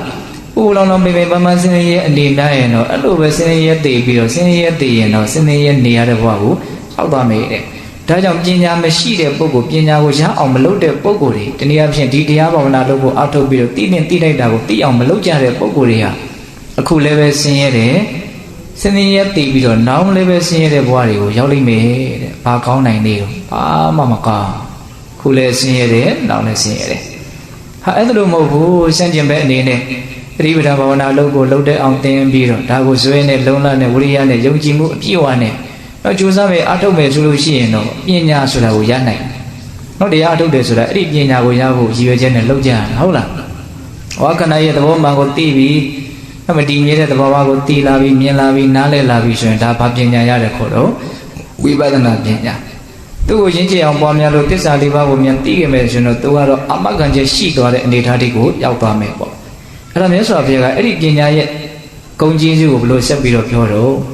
ယဟန်တို့တဲ့ဟောဒီဝိပဿနာပညာအရိယာမက်ပညာပြည့်စုံကြတဲ့ပုဂ္ဂိုလ်တွေကလောကမှာမစွတ်ယုတ်ကြတဲ့ပုဂ္ဂိုလ်တွေဖြစ်တယ်။ဒီနေရာဖြင့်အကြီးပွားတိုးတက်ကြတဲ့ချမ်းသာမှုနဲ့ပြည့်စုံကြတဲ့ပုဂ္ဂိုလ်တွေဖြစ်တယ်တဲ့အလွန်ကောင်းတယ်ပေါ့နော်။ဘာဖြစ်လို့တော့တေဒိဋ္ဌိဝဓမေဒုက္ခဝိရတိအဝိကာဒအနုပါယတအပရိလာကာယတဗေဒပရမရဏတုကတိပါတိကင်္ခဒီပညာရှိရင်အလွန်ကောင်းမွန်တဲ့ပြည့်စုံခြင်းဖြင့်ပြည့်စုံတယ်လို့ပြောတယ်။ဘာကြောင့်လဲသူ့လည်းအကြောင်းပြချက်နှစ်ချက်ပေးတယ်။တေဒိဋ္ဌိဝဓမေဒုက္ခဝိရတိလုံးလုံးစီအဲ့ဒီပုဂ္ဂိုလ်ချမ်းချမ်းသာသာနေရမယ်တဲ့ချမ်းချမ်းသာသာနေဖို့အတွက်မြတ်စွာဘုရားကပတ်စံရှိရမယ်လို့မပြောဘူးเนาะဒီမှာပညာရှိရမယ်လို့ပြောတယ်เนาะဟုတ်တယ်မဟုတ်လားပဝန်းကျင်အတိုင်းဝိုင်းတွေကောင်းရမယ်လို့ဒီလိုမပြောဘူးဘာရှိရမယ်လို့ပြောတော့ပညာရှိရမယ်လို့ပြောတယ်ပညာရှိရင်တော့ချမ်းချမ်းသာသာနေရမယ်အသိရှိရင်ချမ်းချမ်းသာသာနေရမယ်ဘလို့ချမ်းသာမှာတော့အဝိဂါတံဆင်းရဲခြင်းမရှိသောအနုပါယတံပင်ပန်းခြင်းမရှိသောအပရိလာပူလောင်ခြင်းမရှိသောဒီစကလုံးလေးတွေကိုအရှင်ကအရန်သဘောကျတယ်နော်ဆင်းရဲတဲ့ချမ်းသာတယ်ဆိုတော့မြတ်စွာဘုရားပုံပေါ်အောင်ပုံဖော်ပြတယ်နော်သူချမ်းချမ်းသာသာနေရတယ်ဘလို့နေရတော့အဝိဂါတံဆင်းရဲခြင်းမရှိဘူးတဲ့ဆင်းရဲခြင်းမရှိဘူးဆိုတော့ချမ်းသာတယ်ပေါ့အနုပါယတံပင်ပန်းခြင်းမရှိဘူးတဲ့ပင်ပန်းခြင်းမရှိဘူးဆိုတော့ဘာဖြစ်တော့သက်သာတယ်ပေါ့အရက်သုံးစကားနဲ့ပြောရမယ်ဆိုရင်ဇိမ်ကြတယ်ပေါ့ဟုတ်လားပင်ပန်းမှုမရှိဘူးတက်တောင့်တက်တာဟုတ်လားပြီးတော့ဗါလဲတော့အပရိလာပူလောင်မှုမရှိဘူးတဲ့ပူလောင်မှုမရှိဘူးဆိုတော့ငြင်းအေးတယ်ပေါ့ပူလောင်လောင်မရှိဘူးငြင်းငြင်းအေးအေးလေးနေရတယ်ဘာရှိရင်တော့ပညာရှိရင်ပြောတာနော်အဲ့လိုလို့တဲ့ချမ်းသာတယ်ဆိုတာအဲ့ဒီအနေထားမျိုး၃ခုနဲ့ပြည့်စုံတဲ့ချမ်းသာခြင်းကိုပဲခံစားရမှာအလွန်လေးနဲ့တဲ့ချမ်းသာလို့မဆိုနိုင်ဘူးလားဆိုနိုင်တယ်ဒါရင်လားဆိုတော့မကဘူးတဲ့ကာယတဗေဒပရမရဏတုကတိပါတိကင်္ခခန္ဓာကိုယ်ပျက်စီးလို့ပျက်စီးခြင်းကြလို့ပျက်စီးရပြီဆိုတာနဲ့ကောင်းမွန်တဲ့ချမ်းသာတဲ့ဘဝကိုအဲ့ဒီလိုရလိမ့်မယ်ရောက်လိမ့်မယ်လို့တေချာပေါက်မျှော်လင့်အပ်တယ်ပါတိကင်္ခမျှော်လင့်အပ်တယ်တေချာပေါက်ရလိမ့်မယ်ပညာနဲ့ပြည့်စုံရင်နောက်ဘဝချမ်းသာတဲ့ကောင်းမွန်တဲ့ဘဝကိုရမယ်လို့ပြောတာဒီနေ့မှာဘဝဆိုရင်ဘယ်ဘဝပဲဖြစ်ဖြစ်ဒုက္ခသစ္စာဆိုတာပိဋကတို့ကြားဥပါတယ်ဟုတ်လားသို့တော်လည်းပဲအဲ့ဒါကသစ္စာရှုတော့ကပြောတာပေါ့နော်ဘဝအချင်းချင်းနှိုင်းစာလိုက်ရင်တော့မြင့်တဲ့ဘဝနှိမ့်တဲ့ဘဝဆင်းရဲတဲ့ဘဝချမ်းသာတဲ့ဘဝဆိုတာတွေတော့ရှိမနေဘူးလားနော်အပေလေးပုံနဲ့နှိုင်းစာရင်လူဘဝနတ်ဘဝမြမဘဝဆိုတာချမ်းသာတဲ့ဘဝလို့ပြောလို့မရဘူးလားရနော်ဘဝရမှချင်းအတူတူရှင်တော့ကောင်းတဲ့ဘဝကိုရတာအဆင်မပြေဘူးလားပြေတယ်ဘာကြောင့်အဲ့ဒီပုဂ္ဂိုလ်ကကောင်းမွန်တဲ့ဘဝကိုရတာတော့ဆိုတော့ပြောရရင်ချမ်းချမ်းသာသာကောင်းကောင်းမွန်မွန်သေသွားလို့ချမ်းသာတဲ့ကောင်းမွန်တဲ့ဘဝကိုရတာဟုတ်တယ်မဟုတ်လားဒါဘာလို့ချမ်းချမ်းသာသာသူသေသွားတာလို့ဆိုတော့ချမ်းချမ်းသာသာအနေများလို့ဘဝမှာတတောင့်တတာဆိုတာကဒီစကလုံးရဲ့အဓိပ္ပာယ်ကလည်းပဲနော်ပြီးပြင်းပြင်းလေးလေးနဲ့သိဖို့တော့လည်းပဲလိုမယ်လို့ထင်တယ်နော်အမမလိုရတာလေးလောက်ကိုပဲတတ်တာတယ်လို့ပြောလို့မရဘူးနော်တကယ်တတ်တာတဲ့အနေအထားကနော်အစဉ်အမျိုးမျိုးရှိမယ်လို့ဦးရင်ထင်တယ်ဟုတ်လားတချို့တရားအထုတ်ရင်းနဲ့ခန္ဓာကိုယ်ကြီးကပေါ်ပြီးတော့နော်လေးနေတာမရှိဘူးလို့တောင်ပြောတယ်ဟုတ်လားလူခန္ဓာဝင်ကိုယ်ကဆိုဘာဖြစ်နေတော့ပေါ်နေတယ် နော်ဒီတိုင်းကြီးနေကိုကြည့်လိုက်ရင်တော့ရှောက်တယ်ကဓမ္မတို့ဦးဇင်းတို့အခုကြည့်လိုက်နော်ဘာတွေ့မလို့ဆိုတော့ဒုက္ခဝေဒနာကိုတွေ့နိုင်တယ်နော်ခန္ဓာကိုယ်ရဲ့မသက်တာတဲ့သဘောရှိတယ်နော်ရုပ်ကြနေတယ်ပင်ပန်းနေတယ်ဒါကြီးကိုထိန်းထားရတယ်ရှိတယ်မို့လားချမ်းသာနေတာလားဆင်းရဲနေတာလားလို့မေးရင်ချမ်းသာနေတာတော့မဟုတ်နော်ချမ်းသာနေတာမဟုတ်ဘူးနော်ဆင်းရဲတဲ့ဘက်ကိုအလေးထားမနေဘူးလားအားနေတယ်တေချာကြည့်ကြည့်လိုက်ဟုတ်လားအေးအဲ့တော့တရားဘာဝနာလို့ကိုအထုတ်လို့တကယ်အသိဉာဏ်ပညာမြင်မလာပြီဆိုရင်အဲ့ဒီပုဂ္ဂိုလ်ကဘယ်လိုဖြစ်တော့နော်တတ်တာတယ်တဲ့ပင်ပန်းမှုမရှိဘူးဒါရင်လားမကဘူးအပရိလာဟံပူလောင်မှုမရှိဘူးတဲ့နှလုံးစိတ်ဝမ်းအေဂျင့်နော်စိတ်ပူတာတွေမရှိဘူးအစိတ်ဆင်းရဲတာတွေလည်းမရှိဘူးစိတ်ပူတာမရှိလို့စိတ်ရဲ့ကိန်းရရုပ်ကြီးရလည်းပဲမပူတော့ဘူးပေါ့များသောအားဖြင့်စိတ်ကပူလို့ရုပ်ကပူရတာများတယ်ဟုတ်လားစိတ်ကတကယ်အေးလာပြီဆိုလို့ရှိရင်စိတ်ရဲ့မိရရုပ်လည်းမအေးနိုင်ဘူးလားအေးလာနိုင်အဲ့ဒါမြတ်စွာဘုရားချမ်းသာပုံချမ်းသာနည်းလေးကိုအဲ့လိုပြောတာနော်တောအဝိဂဒဆင်းရဲခြင်းမရှိသောအနုပါယတံပင်ပန်းခြင်းမရှိသောအပရိလာဟံပူလောင်ခြင်းမရှိသောဒီလိုအနေထားမျိုးနဲ့အဲ့ဒီပုဂ္ဂိုလ်ကဒုက္ခချမ်းချမ်းသာသာဝိရဒိနေရလိမ့်မယ်နော်ဒါလည်းမကဘူးခန္ဓာကိုယ်ပျက်စီးလို့တရားပြီဆိုတာနဲ့ဘာဖြစ်မယ်ချမ်းသာတဲ့ဘဝကိုရမယ်တဲ့တပိတဲ့ကောင်းတဲ့ကောင်းတို့တရားဘာဝနာလုပ်ဆိုတာအခုလဲချမ်းသာဖို့နောက်လဲချမ်းသာဖို့အတွက်ရည်ရွယ်ပြီးတော့လုပ်ရတယ်ဆိုရင်အဲ့ဒီရည်ရွယ်ချက်ကိုပြည့်ဝစေနိုင်တယ်ဆိုတာဒီဒေသနာကအခိုင်အလုံနဲ့တက်သေးလို့မဆိုနိုင်ဘူးလားဒါကအာဂမယုတ်တိကိုပြောတာပါနော်တဘာဝယုတ်တိအနေနဲ့ပြောမယ်ဆိုရင်လည်းတရားဘာဝနာလုပ်ဖို့အထုပ်ပြီးတော့ဘဝမှာငြိမ်ငြိမ်ချမ်းချမ်းလေးနော်ကြည်ရတာမြင်ရတာကိုကတခါတည်းနှလုံးစိတ်ဝမ်းကိုကြည်နူးသွားစေနိုင်တဲ့ပုံကိုယ်တွေဟာသေပြီဆိုတော့လည်းပဲချမ်းချမ်းသာသာသေပြီးတော့နော်ဘဝမှာတိတ်ခါရှိရှိအဲ့လိုအတုယူစရာကောင်းတော့အောင်နော်တရားဘာဝနာနဲ့နေသွားပြီးတော့ဩသူ့မှာနေတော့လည်းချမ်းချမ်းသာသာသေတော့လည်းချမ်းချမ်းသာသာဘယ်ဘဝရောက်သွားတယ်ဆိုတာမသိရပြီမယ်လို့ကောင်းတဲ့ဘဝရောက်မှာပဲလို့လည်းပဲတေချာပေါ့မှန်းနိုင်တော့တဲ့လူတွေလောကမှာမရှိဘူးလားရှိတယ်အဲ့ဒါလည်းပါလေခိုင်လုံးတဲ့သက်သေပဲနော်တရားဘာဝနာလုပ်သည်အခုလည်းချမ်းသာသေးတယ်နောက်လည်းချမ်းသာသေးတယ်ဆိုတာဒါခိုင်လုံးတဲ့အလုပ်ဒါကြောင့်ပိဋကပေါင်းသူတို့ကောင်းတို့အခုလည်းပဲချမ်းသာမှုရှိအောင်ပြစ္ဆကချမ်းသာကိုရည်ကိုးပြီးတော့လေမျှော်ကိုးပြီးတော့လေတရားဘာဝနာလုပ်ကိုကြိုးစားကြရမယ်နောင်မှလည်းချမ်းသာဖို့ဆိုတဲ့ရည်ရွယ်ချက်နဲ့တရားဘာဝနာလုပ်ကိုလည်းကြိုးစားကြရမယ်အဲ့ဒီနေရာမှာနောင်ဆိုတာလေးကိုလည်းပဲနော်အလေးထားပြီးတော့စဉ်းစားသိချင်းမရောက်သေးပါဘူးဆိုပြီးတော့ခပ်ပေါ်ပေါ်လေးတော့လှုပ်ထားလို့မသိတော့ဘူးပေါ့နော်မရောက်သေးတော့လည်းပဲတေချာပေါက်ရောက်လာမှာနော်မရောက်တော့ဘူးမဟုတ်ဘူးနော်မရောက်သေးတာပဲရှိတယ်ဟုတ်လားအကြီးကြီးငယ်ငယ်သိချင်းတရားဆိုတာကတော့ရှောင်လို့မရဘူးလေနော်နာချင်းတရားကလည်းပဲရှောင်လို့မရပါဘူးဟုတ်လားဒီနေ့မှာဦးဇင်းတို့ပေးတဲ့ဘောင်းတော်အောင်တို့အလွန်ဟိုစဉ်းစားရကောင်းတဲ့လက်စော်ပဲပြောပြတယ်နော်တရားဘာဝနာရဲ့စွမ်းရည်တတိအနေထားလေးတွေကိုအရင်နဲ့ပြောကြည့်ခြင်းလက်စော်ဘုရားဘာပြောတော့ဆိုတော့အိုးလာတဲ့နားလာတဲ့အခါမှာနော်သူတော်ကောင်းတရားအလုပ်ကိုလုပ်ဖို့ဆိုတာမလွယ်ဘူးလို့အဲ့ဒီလိုဟောတာတစ်ချက်ရှိတယ်အိုးလာနာလာတဲ့အခါမှာသူတော်ကောင်းတရားကိုမြန်သိထားတဲ့အသိရှိမယ်ဆိုရင်တော့အဲ့ဒီပုဂ္ဂိုလ်ဟာအိုခြင်းနာခြင်းကသူ့ကိုကောင်းကောင်းမနှိမ့်ဆက်နိုင်ဘူးဆိုတဲ့အဓိပ္ပာယ်မျိုးနဲ့အိုးလာနာလာတဲ့အခါမှာတရားသိတဲ့ပုဂ္ဂိုလ်ဟာချမ်းချမ်းသာသာနေနိုင်တယ်လို့ဒီလိုဟောတာလည်းရှိတယ်ဒါဒီစကားနှစ်ရက်ကဒကာသမားတို့ဦးဇင်းတို့အိုကြရနာကြရမယ်တေးကြရမယ်ပုဂ္ဂိုလ်တွေအတွက်တော့မကြာခဏစဉ်းစားဆင်ခြင်တဲ့အနေထားတစ်ခုလို့မဆိုနိုင်ဘူးလားနော်အိုးလာနားလာရင်သူတော်ကောင်းတရားကိုတကယ်လုပ်ဖို့မလွယ်ဘူးလို့မြတ်စွာဘုရားဟောတယ်ဟုတ်လားဇိနေနာခောပါဏစရာယအဘိပုဒေနနသုကရံဗုဒ္ဓနာသာသနာမနတိကာတုံဟုတ်လားဦးမင်းရင်ဟောခြင်းကနှိမ့်ဆက်လာပြီဆိုရင်တဲ့ဗုဒ္ဓနာသာသနာမြတ်စွာဘုရားရှင်ကိုရမြတ်ကြီးရဲ့အဆုံးအမကိုမနတိကာတုံနှလုံးသွင်းခြင်းကနသုကရံမလွယ်ကူဘူးတဲ့ဒါမြတ်စွာဘုရားကိုယ်တိုင်ဟောတာနော်သူတော်ကောင်းတရားဆိုတာအသက်ကြီးလာလို့ရှိရင်နှလုံးသွင်းဖို့ပါတယ်တော့မလွယ်ဘူးတဲ့ဒီတစ်ချက်စဉ်းစားရကောင်းတယ်နော်နောက်ပြီးတော့မြတ်စွာဘုရားဘာဟောတော့ဗျာတိဒေနာခောပါဏဗျာတိနာအဘိဗုဒေနနသုကရံဗုဒ္ဓနာသာသနာမနတိကာတောခန္ဓာကိုယ်ကြီးကပေါက်လဲပေါက်ပြန်ပြီးဖြစ်လာလို့နောက်ခံရခက်တဲ့ယောဂါတွေဝေဒနာတွေဆွဲကပ်လာပြီဆိုလို့ရှိရင်လည်းပဲမြတ်စွာဘုရားရဲ့အစိုးအမကိုလိုက်နာကျင့်သုံးနှလုံးသွင်းဖို့အတွက်မလွယ်ဘူးတဲ့ဟောအဲ့လိုလဲဟောတယ်နော်အိုးလာပြီဆိုရင်တော့မလွယ်ဘူးဆိုရင်နာခြင်းတရားကပို့ပြီးတော့သူတော်ကောင်းတရားကိုကျင့်သုံးတဲ့နေရာမှာအခက်အခဲပို့ဖြစ်စေမယ်ဆိုတာမထင်ရှားဘူးလားထင်ရှားတော့ဒါကြောင့်ဟိုနာခြင်းသဘောတရားကကိုယ့်ကိုအလုံးမဖြစ်တော့အောင်မနှိမ့်ဆက်သေးခင်မှာဒီနေ့တစ်ချိန်မှာအလုံးမဖြစ်အောင်ကိုသူကနှိမ့်ဆက်မှာနော်အဲ့တကယ်နားလာပြီဆိုရင်တချို့ပြောရတာရှိတယ်တရားဘာဝနာကိုတိတိယောက်ယောက်ပွားများမထားတဲ့ပုံကောင်များထိုက်တဲ့လောက်တော့လှုပ်ထားရတော့လှုပ်ထားဘူးတာပဲလေဒါပေမဲ့လို့တကယ်နားလာပြီဆိုရင်မလွယ်ပါဘူးကွာတတိကိုထားဖို့မလွယ်ပါဘူးလို့ပြောတဲ့လူပဲများတယ်ဟုတ်ရဲ့လား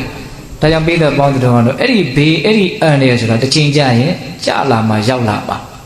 အဲ့ဒီဘေးအဲ့ဒီအနေကြမရောက်သေးခင်မှာကိုကဘာလုပ်ထားဖို့လို့တော့သူတော်ကောင်းတရားကိုသိအောင်လုပ်ထားဖို့လို့လေတကယ်လို့ကိုကမအိုခင်မနာခင်မသိခင်မှာသူတော်ကောင်းတရားကိုသိအောင်လုပ်ထားလို့အတိုင်းတယောက်သူတော်ကောင်းတရားကိုမြန်သိခဲ့မယ်ဆိုရင်တော့ဘလို့ဖြစ်မလို့နော်ယေနာဟံဓမ္မေနသမ္မနာကတောဇိနကောပိဖာတဝိတံမ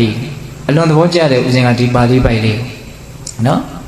ယေနာဟံဓမ္မေနသမ္မနာကတောတဲ့ပုဂ္ဂိုလ်တယောက်ကတရားကိုသိတဲ့အသိဉာဏ်နဲ့ပြည့်စုံတယ်ဆိုလို့ရှိရင်ဇိနကောပိဖာတဝိတံမိလူကြီးကအိုနေတော့လည်းပဲချမ်းချမ်းသာသာနေလို့ရတယ်တဲ့ဟုတ်လားတရားရှိရင်တရားသိရင်ဘာလဲတော့ချမ်းချမ်းသာသာနေလို့ရတယ်အိုးလာတဲ့အခါမှာချမ်းချမ်းသာသာနေလို့ရတယ်ကြောင်းမြန်လှမ်းပါအောင်ဒီစကားလေးကိုတကယ်လို့တရားကိုသာသိမထားဘူးဆိုရင်အိုလာတဲ့ခါမှာချမ်းချမ်းသာသာနေလို့မရတော့ဘူးဆိုတာကိုသိနိုင်တယ်။ကိုကအရွယ်လေးလည်းရှိနေစီဝါကြီးကလည်းရှားတိုင်းရတယ်အကျမ်းမကြီးကလည်းကောင်းတယ်အစလာရအဆင်ပြေနေတဲ့အခါမျိုးမှာတော့ခန္ဓာရဲ့ဒုက္ခကကိုညံထဲမှာမထင်ရှားသလိုပေါ့ဟုတ်လားဒီအနေအထားမျိုးကြီးကအမြဲတမ်းကြုံနေမှာလားဟုတ်မှာတော့ဟုတ်သေးကြပါဦးရင်ဆိုင်ရလိမ့်မယ်အခြေအနေစိုးပေါ့အဲ့ဒီအချိန်မှာဒီအခြေအနေစိုးကိုရင်ဆိုင်နိုင်မဲ့အသိဉာဏ်မရှိဘူးဆိုရင်ဒီကတော့ဦးဇင်းတို့ရဲ့အနေအထားအလွန်ကြောက်လန့်တုန်လှုပ်စရာကောင်းတဲ့အနေအထားဖြစ်သွားလိမ့်မယ်။တော့ဒီနေရာမှာအိုခြင်းတရားကနှိမ့်ဆက်လို့ဆင်းရဲတာလား။နှိမ့်ဆက်လာတဲ့အိုခြင်းတရားကိုရင်ဆိုင်နိုင်တဲ့အသိဉာဏ်မရှိလို့ဆင်းရဲတာလားဆိုတာကိုကွဲပြားအောင်စဉ်းစားသင့်တယ်။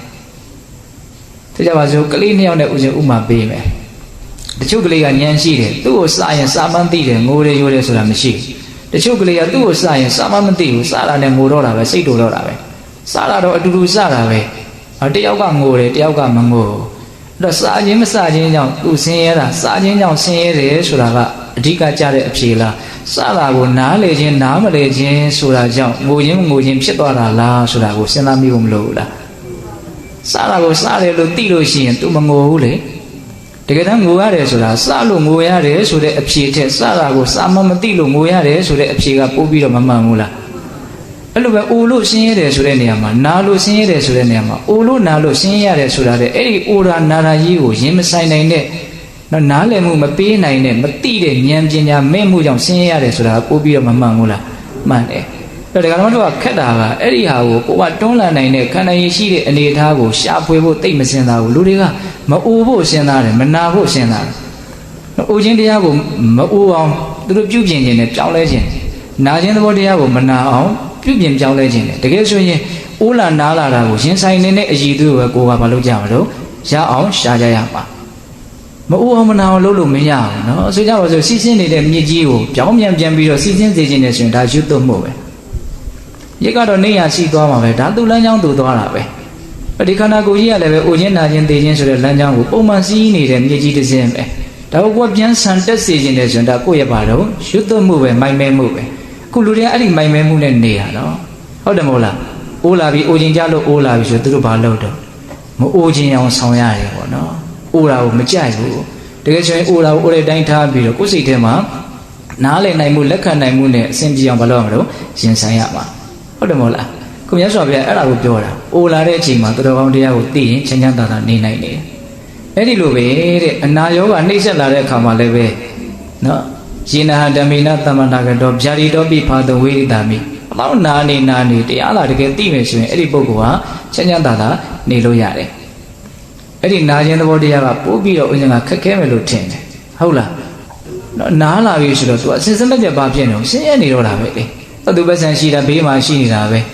ကိုကောင်းတယ်ထင်တာတွေဘလောက်ပဲကောင်းတယ်ထင်တာတွေရှိနေသူရှိနေတာပဲကိုကနားနေတာကနားနေတာကြီးပဲဒီနာတာကြီးကိုဘယ်ရာကမှလာပြီးတော့လဲလျှော့ပေးလို့မရဟုတ်တယ်မဟုတ်လားအဲ့ဒီအချိန်မှာရင်ဆိုင်နိုင်ရင်ရင်ဆိုင်နိုင်မှာမရင်ဆိုင်နိုင်မှုဆိုရင်ဘာဖြစ်မလို့ဒုက္ခဖြစ်တော့တာနာလို့ဒုက္ခဖြစ်ရတာကတကြောင်နာတာကြီးကိုရင်ဆိုင်နိုင်လို့ဒုက္ခဖြစ်ရတာကတကြောင်ဘယ်ဟာကပို့ပြီးတော့ကြီးကျယ်တဲ့ဒုက္ခဖြစ်မယ်ထင်တော့မနာကျင်တာကနာတာကိုရင်ဆိုင်နေတာကပို့ပြီးတော့ကြီးကျယ်တဲ့ဒုက္ခ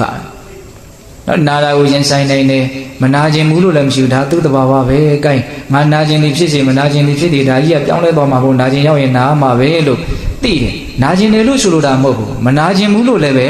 ဲမရှိသင့်ဘူးတကယ်တမ်းကကိုနာကျင်သည်ဖြစ်စေမနာကျင်သည်ဖြစ်စေတကယ်တော့နာရတဲ့ခန္ဓာကိုယ်ကြီးကနာမှာပဲဒါပေမဲ့ဒကာဓမ္မတို့အရှင်တို့ကဘယ်ဘက်ကိုပဲအမြင်နင်းတော့မနာကျင်ဘူးဆိုတာကိုနင်းတယ်မနာကျင်ဘူးဆိုတာကိုကိုကကင်ထားတော့နားလာပြီဆိုတဲ့အခါကျတော့ဘာဖြစ်တော့စัญญဘက်တွေဖြစ်သွားတယ်ပေါ့စဉ်းစားကြမကောင်းလားကောင်းတယ်နော် တကုစိတ်သဘောထားလေးကကိုယ်ကိုချမ်းသာမှုဆင်းရဲမှုမှာအဓိကမူတည်နေတယ်ဆိုတာလေးကိုပုံပေါ်အောင်ပြောနေတာပါတကူကဘလို့သဘောထားနဲ့ဒါတွေကိုရင်ဆိုင်မှာတော့တရားဘာဝနာအလုပ်အထုတ်ထားတဲ့ပုံကိုယ်တွေကတော့သဘောထားတွေအများကြီးမှန်ကန်မှုလေးနဲ့မှုမရှိနိုင်ဘူးလားရှိနိုင်တယ်နော်သဘောထားမှန်ကန်မှုလေးနဲ့မှုရှိလာရင်ဒီပြဿနာတွေကသူ့အတွက်ပြဿနာမဟုတ်တယ်လို့တောင်ဖြစ်မသွားနိုင်ဘူးလားဖြစ်သွားနိုင်တယ်ဆိုရပါစို့ဒါဦးဇင်းတို့မြင့်မြင့်မာမာပြောကြည့်တာပေါ့ဥမာတစ်ခုရဟန္တာရှင်မြတ်တွေလည်းပဲအိုတာပဲနာတာပဲတေတာပဲလေသူတို့ဘာစိတ်ဒုက္ခရောက်တော့အဒုက္ခမှမရောက်ဘာဖြစ်လို့တော့သူတို့ရဲ့ရှုမြင်ပုံကအယံမြင်မှာမှန်ကန်သွားတာခင်ဗျားတို့ကျုပ်တို့ကြတော့ဘာဖြစ်တော့ဒုက္ခအကြီးကျယ်ရောက်တယ်အခုနာကြည့်လေတောက်လျှောက်ဆေးရုံသွားရမှာပဲတောက်လျှောက်အော်ရဟိရမှာပဲဟုတ်တယ်မဟုတ်လားအာဒီအနာယောဂါကမကြော်နိုင်တဲ့တောင်တလုံးလိုဖြစ်သွားပြီငါမကြော်နိုင်တော့ငါသေမသေတော့မလားလို့အဲ့လိုမြန်သိရမယ်ဆိုတော့အကြီးကျယ်ဘာဖြစ်သွားမလဲတုံးလုံးချောက်ချသွားမယ်ပေါ့ဒါပါလဲဆိုတော့ကိုယ့်ရဲ့ဒီအိုခြင်းနာခြင်းသေခြင်းပုံမှာရှုမြင်ပုံကဘလို့ဖြစ်နေတော့လွယ်မှားနေတယ်ဟုတ်တယ်မဟုတ်လားဒါကြောင့်အိုရာနာရာသေတာဆိုတာကခန္ဓာရလာရင်ရှောင်လို့မရဘူးတော့ဒါကိုရင်ဆိုင်နေတဲ့အည်သွေးရှိအောင်လှုပ်ထားဖို့ကတည်းကကိုယ့်ရဲ့အရေးကြီးတဲ့အလုပ်ဆိုတာမထင်ရှားဘူးလားထင်ရှားတယ်ဒါကြောင့်နောင်လည်းပဲချမ်းသာစေလိမ့်မယ်ဆိုတာကိုဒီလိုကြည်ကြည်ပြန့်ပြန့်နားလည်ဖို့မလိုဘူးလားဒါတရားဘာဝနာလုပ်ရပါပြောတော့စွမ်းရည်တတိပေါ့ဟုတ်ရဲ့လားအဲ့တော့ဦးဇင်းတို့နတ်တရားဘာဝနာလုပ်ရစွမ်းရည်တတိတနည်းအားဖြင့်တရားအထုတ်ခြင်းရဲ့ရည်ရွယ်ချက်တနည်းအားဖြင့်ဘာကြောင့်တရားအထုတ်ရတာလဲဆိုတဲ့မိဂုံးရဲ့အဖြေတွေလို့လည်းပဲဆိုနိုင်ပါတယ်၃ချက်ပြောလိုက်တယ်ဦးဇင်းဟုတ်လားကျန်တဲ့အချိန်လေးမှာဦးဇင်းတို့တရားအထုတ်ပုံအထုတ်နည်းလေးပြောမလို့ဦးဇင်းကအချိန်ချန်ထားတယ်ဟုတ်လားခုပြောရတာလေးကိုဦးဇင်းပြန်ပြီးတော့အနှစ်ချုပ်ကြည့်မယ်နော်ဘာကြောင့်သူတော်ကောင်းတရားကိုကြိုးစားအထောက်ရတာတော့ဒီခန္ဓာရဲ့အကြောင်းကိုဘာကြောင့်သိအောင်တတိနဲ့ဒလဇက်ကပ်ပြီးတော့သိနေအောင်နေတဲ့နည်းကိုကြိုးစားရတာတုံးလို့မေးရင်ဒီဘဝဒီခန္ဓာရဲ့အပြစ်ကိုမြင်ပြီးတော့နိဗ္ဗာန်ချမ်းသာရဲ့ချမ်းသာဘုံကိုမျက်မှောက်ပြုပြီးတော့ဒီဘဝခန္ဓာရဲ့ပုံမှာတွေ့တာမမောတဲ့တဏှာဆိုတဲ့ဘဝတဏှာကိုချုပ်ပြီးတော့ဒုက္ခတွေချုပ်ငြိမ်းပြီးတော့စစ်မှန်တဲ့နိဗ္ဗာန်ချမ်းသာကိုရဖို့အတွက်တရားဘာဝနာလုပ်ကိုအထောက်ရတာဒါကအမြင့်မားဆုံးရည်ရွယ်ချက်ပေါ့နော်ဟုတ်လားတနည်းအားဖြင့်တရားဘာဝနာရဲ့အမြင့်မားဆုံးသောအကျိုးကျေးဇူးဆိုရင်လည်းပြောလို့မရဘူးလားရည်ရွယ်ချက်လည်းဖြစ်ရမှာနော်အဲ့ဒါကဒါတရားဘာဝနာရဲ့တေချာပေါဖြစ်စေမဲ့အကျိုးကျေးဇူးလို့လည်းနားလည်ရမယ်ယုံကြည်မှုလည်းရှိရမယ်ဟောနောက်တစ်ချက်ဦးဇင်းပါဆက်ပြောတော့တရားဘာဝနာကိုကြိုးစားအထောက်လို့ရှိရင်အခုလည်းပဲချမ်းသာတယ်နောင်လည်းပဲချမ်းသာမယ်ဟုတ်လားတရားဘာဝနာလို့ကိုအာမထုတ်ရင်အခုလည်းပဲဆင်းရဲမယ်နောင်လည်းပဲဆင်းရဲမယ်အခုဆင်းရဲတယ်အခုချမ်းသာတယ်ဆိုတာကိုအကျေရှင်းပွဲမရှိပြီမလို့နောင်ချမ်းသာလိမ့်မယ်နောင်ဆင်းရဲလိမ့်မယ်ဆိုရင်နောင်ဆိုတာနဲ့ပတ်သက်ပြီးတော့ဦးဇင်းအများကြီးပြောလိုက်ဘူးလားနောင်ဆိုတာမှပြောတာတော့အိုးလာနားလာသေလာတဲ့အခါပြီးတော့နောက်ရရှိမယ်ဘဝဒါပါလေနောင်ပေါ့ဟုတ်တယ်မို့လားဒါကြောင့်နောင်ဆိုတာကိုလည်းပဲအလေးထားဖို့မလိုဘူးလားလိုတယ်နော်အော်ဆိုနောင်ဆိုတာကြီးကိုတခါမှတော့ဦးဇင်းတို့တွေကဇက်သိမ်းနိုင်တဲ့အနေထားမရှိသေးဘူးဟုတ်လားဘာလို့ဆိုအခုဖြစ်နေတာကိုနားမလည်တဲ့အတွက်ကြောင့်အခုဖြစ်နေတာပုံမှာတွေ့တာမဲ့မောမှုကရှိနေတယ်ဒါကြောင့်အနာဂတ်နောင်ဆိုတာကြီးကတေချာပေါက်ဆက်ပြီးတော့တွေ့ရလိမ့်မယ်ကြုံရလိမ့်မယ်ဟုတ်လားဒါကြောင့်အခုလည်းပဲချမ်းသာဖို့နောင်လည်းပဲချမ်းသာဖို့ဆိုတဲ့ဒီအကျိုးကျေးဇူးဟာအလွန်တရာမှလိုချင်စရာရခြင်းတရားအကျိုးကျေးဇူးလို့မဆိုနိုင်ဘူးလားဆိုနိုင်တယ်ဒီလိုမျိုးရည်ရွယ်ချက်တွေနဲ့ဒီလိုမျိုးအကျိုးကျေးဇူးရှိတဲ့တရားဘာဝနာလုပ်ကိုအထောက်ကြတာဒါကိုစိတ်ထဲကယုံကြည်တယ်ဆိုရင်ဘာလို့ခေါ်မလို့တရားတရားပေါ့နောက်သူတော်ကောင်းတရားဒီအကျိုးကျေးဇူးကိုတေချာပေါက်ပေးလိုက်မယ်လို့ယုံကြည်ရင်ဒါပါလေတရားတရားအဲ့ဒီတရားတရားကဘာကိုဖြစ်စေမလို့ထင်တော့ကြိုးစားမှုဝိရိယကိုဖြစ်စေလိမ့်မယ်နော်တရားတရားပေါ်မှာမူတည်ပြီးတော့ဝိရိယကအကြီးအသေးဖြစ်တာအဲ့ဒီဝိရိယကဘာကိုဆက်ဖြစ်စေမလို့ထင်တော့တတိကိုဆက်ဖြစ်စေလိမ့်မယ်နော်ဘလို့ကြိုးစားမှာတော့တတိနဲ့ကြိုးစားမှာဆိုတတိရှိအောင်သူမွေးမြူမယ်ယုံကြည်မှုထက်သန်ရင်ဝိရိယထက်သန်မယ်ဝိရိယထက်သန်ရင်တတိထက်သန်မယ်တတိထက်သန်ရင်ဘာတွေထက်သန်လာမယ်ထင်တော့တမာတိထက်သန်လာမယ်တည်ငြိမ်မှုစွဆိုင်မှုရှိလာတယ်တမာတိထက်သန်လာရင်ဘာထက်သန်လာမယ်ထင်တော့ပညာရှင်းရှင်းလင်းလင်းသိလာတယ်မြင်လာတယ်နားလည်လာတယ်တမာတိကမှန်မလို့ပဲမြင်ကွင်းကိုသူဘာလုပ်ပေးမယ်တော့အသေးစိတ်သိအောင်လုပ်ပေးလိမ့်မယ်ဟုတ်လားဒါကြောင့်ဦးဇင်းတို့အခုပြောလိုက်တာဒါဘုံ၅ပါးပဲလေအခုပြောနေတဲ့တရားဘာဝနာရဲ့စွန့်ရည်တတ္တိကိုယုံကြည်ရဆိုရင်စေတနာမြတ်သုံးပါးကိုယုံကြည်ရဲလို့ပြောတာ ਨੇ တူတူပဲဟုတ်တယ်မို့လားဒါပါခေါ်တော့တရားတရားအဲ့ဒီတရားတရားထက်ရင်ထက်လို့ကြိုးစားအထောက်မှုထက်မယ်ကြိုးစားအထောက်မှုထက်ရင်ထက်လို့တတိတွေစိတ်မယ်တတိတွေစိတ်ရင်စိတ်လို့တမာတိတွေကောင်းမယ်တမာတိတွေကောင်းရင်ကောင်းလို့အမြင်ဟာကြည်လင်ပြတ်သားမယ်သဘောပေါက်ရလားဗျာအေးဒါကဦးဇင်းတို့ဘာကြောင့်တရားဘာဝနာလုပ်ကိုအထောက်ရတယ်လဲဆိုတဲ့အပိုင်းလေးကိုပြောတာအဲ့လို့ဆိုရင်ဦးဇင်းတို့ဒီ9ရက်တာမှာဘလို့ကြိုးစားအထောက်ကြမလို့ဒီထဲမှာတခါမှအာမထုတ်ဘူးသေးတဲ့လူတွေပါတယ်လို့နော်တရားဘာဝနာလုပ်ကိုစွဲစွဲမြဲမြဲအထောက်ပြီးတော့အတိုင်းလျောက် နောက်သိမြင်နားလည်ရင်းကျက်မှုရှိနေတဲ့လူတွေလည်းပါတယ်ပေါ့အဲ့လိုမျိုးကိုလမ်းကြောင်းလေးနဲ့ကိုတန်းနေအောင်ရှောက်တက်ပြီးသားပုံကိုယ်တွေအတွက်တော့ဘာမှပြောစရာမလိုပါဘူးရှောက်နေကြလမ်းလေးတိုင်းဆက်ပြီးတော့ရှောက်နေဖို့ပါပဲသဘောပေါက်ရဲ့လားလမ်းလေးကမှန်းနေပြီဆိုရင်ဘာလို့ဖို့လို့တော့မကြောင်မချင်းရှောက်အောင်ရှိတော့တာပဲလေနောက်ထပ်လမ်းလေးထက်ရှားနေစရာမလိုဟုတ်တယ်မဟုတ်လားဒီလမ်းပဲလေဒါကြောင့်ရှောက်နေကြတဲ့ပုံကိုယ်တွေနော်ကျွမ်းကျင်နေတဲ့ပုံကိုယ်တွေနီလန်တက်မှတ်မှန်ကန်ဆိုအထုတ်တက်နေတဲ့အထုတ်နေကြပုံကိုယ်တွေအတွက်တော့ဦးဇင်းတော်ကဘာမှပြောကြမလို့ကိုရှောင်းနေကြလမ်းကြောင်းလေးတိုင်းနော်ဇွဲလုံးလာဝရိယထက်ထက်တန်းတန်းနဲ့တရားတရားကိုတွတ်တက်စေပြီးတော့ကြိုးစားနေဖို့ပါပဲဟုတ်လားအဲ့တော့ပြောချင်တာကဘာပြောချင်တာတော့မကျွမ်းကျင်ညာသေးတဲ့ပုံကိုယ်တွေအခုမှစပြီးတော့အထုတ်မယ်ဆိုတဲ့ပုံကိုယ်တွေအတွက်တော့ပြောရလိမ့်မယ်ဟုတ်လားအဲ့ဒါကိုဦးဇင်းတို့သဘောကျတာကဘာလဲဆိုတော့မဟာသတိပဋ္ဌာန်တုတ်တန်ကြီးပါပဲနော်မဟာသတိပဋ္ဌာန်တုတ်တန်ကြီးမှာလာတဲ့အကြောင်းအရာလေးတွေကိုပဲအထုတ်နီးအနေနဲ့ဒါဓမ္မတို့ကိုဦးဇင်းတို့ပြောတာပါဟုတ်လားတော့ထိုင်နေတဲ့အချိန်မှာအထုတ်မယ်ဒါလေးကရင်စပြောမယ်နော်ဘယ်လိုအထုတ်မလို့ထိုင်နေတဲ့အချိန်မှာဒီဝင်လေထွက်လေကြောင့်ဖြစ်ပေါ်နေတဲ့ထိမှုကိုဒလဇက်သိနေအောင်ကြိုးစားနေဖို့ပဲဒါအနှစ်ချုပ်ကတာပဲဝင်လေဝင်တိုင်းနာသီပြတနေရာများထိခိုက်ပုတ်တက်ပြီးတော့ဝင်သွားမယ်ထွက်လေထွက်ရင်လည်းနာသီပြတနေရာကိုထိခိုက်ပုတ်တက်ပြီးတော့ထွက်သွားမှာပဲအဲ့ဒီထိခိုက်တဲ့နေရာအရက်ကလေးကိုစိတ်ဆိုင်ပြီးတော့ဝင်လေဝင်တိုင်းသိနေအောင်ကြိုးစားရမယ်ထွက်လေထွက်တိုင်းလည်းသိနေအောင်ကြိုးစားရမယ်စိတ်ကဘယ်မှာစိုက်မလဲဆိုရင်ထိမှုသဘောလေးမှာစိုက်ပြီးတော့ဟုတ်လားဒီထိမှုကိုပဲဒလဇက်ဘာလို့ရမလို့တတိထားပြီးတော့နေရဝင်လေဝင်တိုင်းထိတယ်ထိတိုင်းသိအောင်ကြိုးစားရမယ်ထွက်လေထွက်တိုင်းထိတယ်ထိတိုင်းသိအောင်ကြိုးစားရမယ်ဒါကလုံနေကြအလုံးမဟုတ်တဲ့အတွက်ကြောင့်အခက်အခဲကတော့တွေ့ရလိမ့်မယ်ကြုံရလိမ့်မယ်လုပ်ငန်းကြီးကလှုပ်တက်ဖို့ခက်ခဲလွန်းလို့ကိုခက်သွားတာမဟုတ်ဘူးလုံးနေမကြလို့ကိုကဒါကိုအသားမကြလို့ခက်ရတဲ့အပိုင်းကပိုများတယ်ဆိုတာကိုလည်းနားလည်ဖို့လိုတယ်ဟုတ်လားဒါကြောင့်မကျွမ်းမကျင်မချင်းငါဇွဲနဲ့လုံလနဲ့ဝရိယနဲ့လုံမယ်ဆိုတဲ့စိတ်ရှိဖို့လိုတယ်နော်အဲ့ဒီစိတ်နဲ့ကြိုးစားလို့ရှိရင်တဖြည်းဖြည်းနဲ့မကျွမ်းကျင်မှုလိမ္မာမှုနားလည်မှုတွေများပြီးတော့ကိုယ့်အတွက်အဖြစ်လာနိုင်တော့ပေါ့ပါပါလွယ်လွယ်ကူကူဖြစ်လာနိုင်တယ်နော်ထိုင်တော့အထုတ်တဲ့ဤကတော့ဒါပဲဘာမှကြည်ကြဲပြန့်ပြန့်ပြောကြမရှိဘူးဟုတ်လားဝင်လေဝင်တိုင်းထိတယ်ထိတိုင်းသိအောင်ကြိုးစားရမယ်ထွက်လေထွက်တိုင်းထိတယ်ထိတိုင်းသိအောင်ကြိုးစားရလိမ့်မယ်ဝင်လေထွက်လေကလည်းနော်ရက်နေတဲ့နားနေတဲ့အချိန်လည်းမရှိဘူးလေတော့ဝင်လေနဲ့ထွက်လေရဲ့ကြားထဲမှာဝင်လေထွက်လေကိုသတိထားမှများရင်တော့ခဏကလေးနော်ရက်တက်နေတဲ့အချိန်မျိုးလေးဒါမျိုးလေးတွေလည်းရှိတယ်အဲ့ဒါကိုလည်းပဲသိအောင်တော့မလုပ်အောင်တော့ကြိုးစားရမယ်ဝင်လေနဲ့ထွက်လေကြားထွက်လေနဲ့ဝင်လေကြားထဲမှာဘလို့အခြေအနေလေးဖြစ်ပေါ်နေလေဖြစ်နေတဲ့အခြေအနေလေးကိုမလုပ်အောင်တော့သိနေအောင်ကြိုးစားရမယ်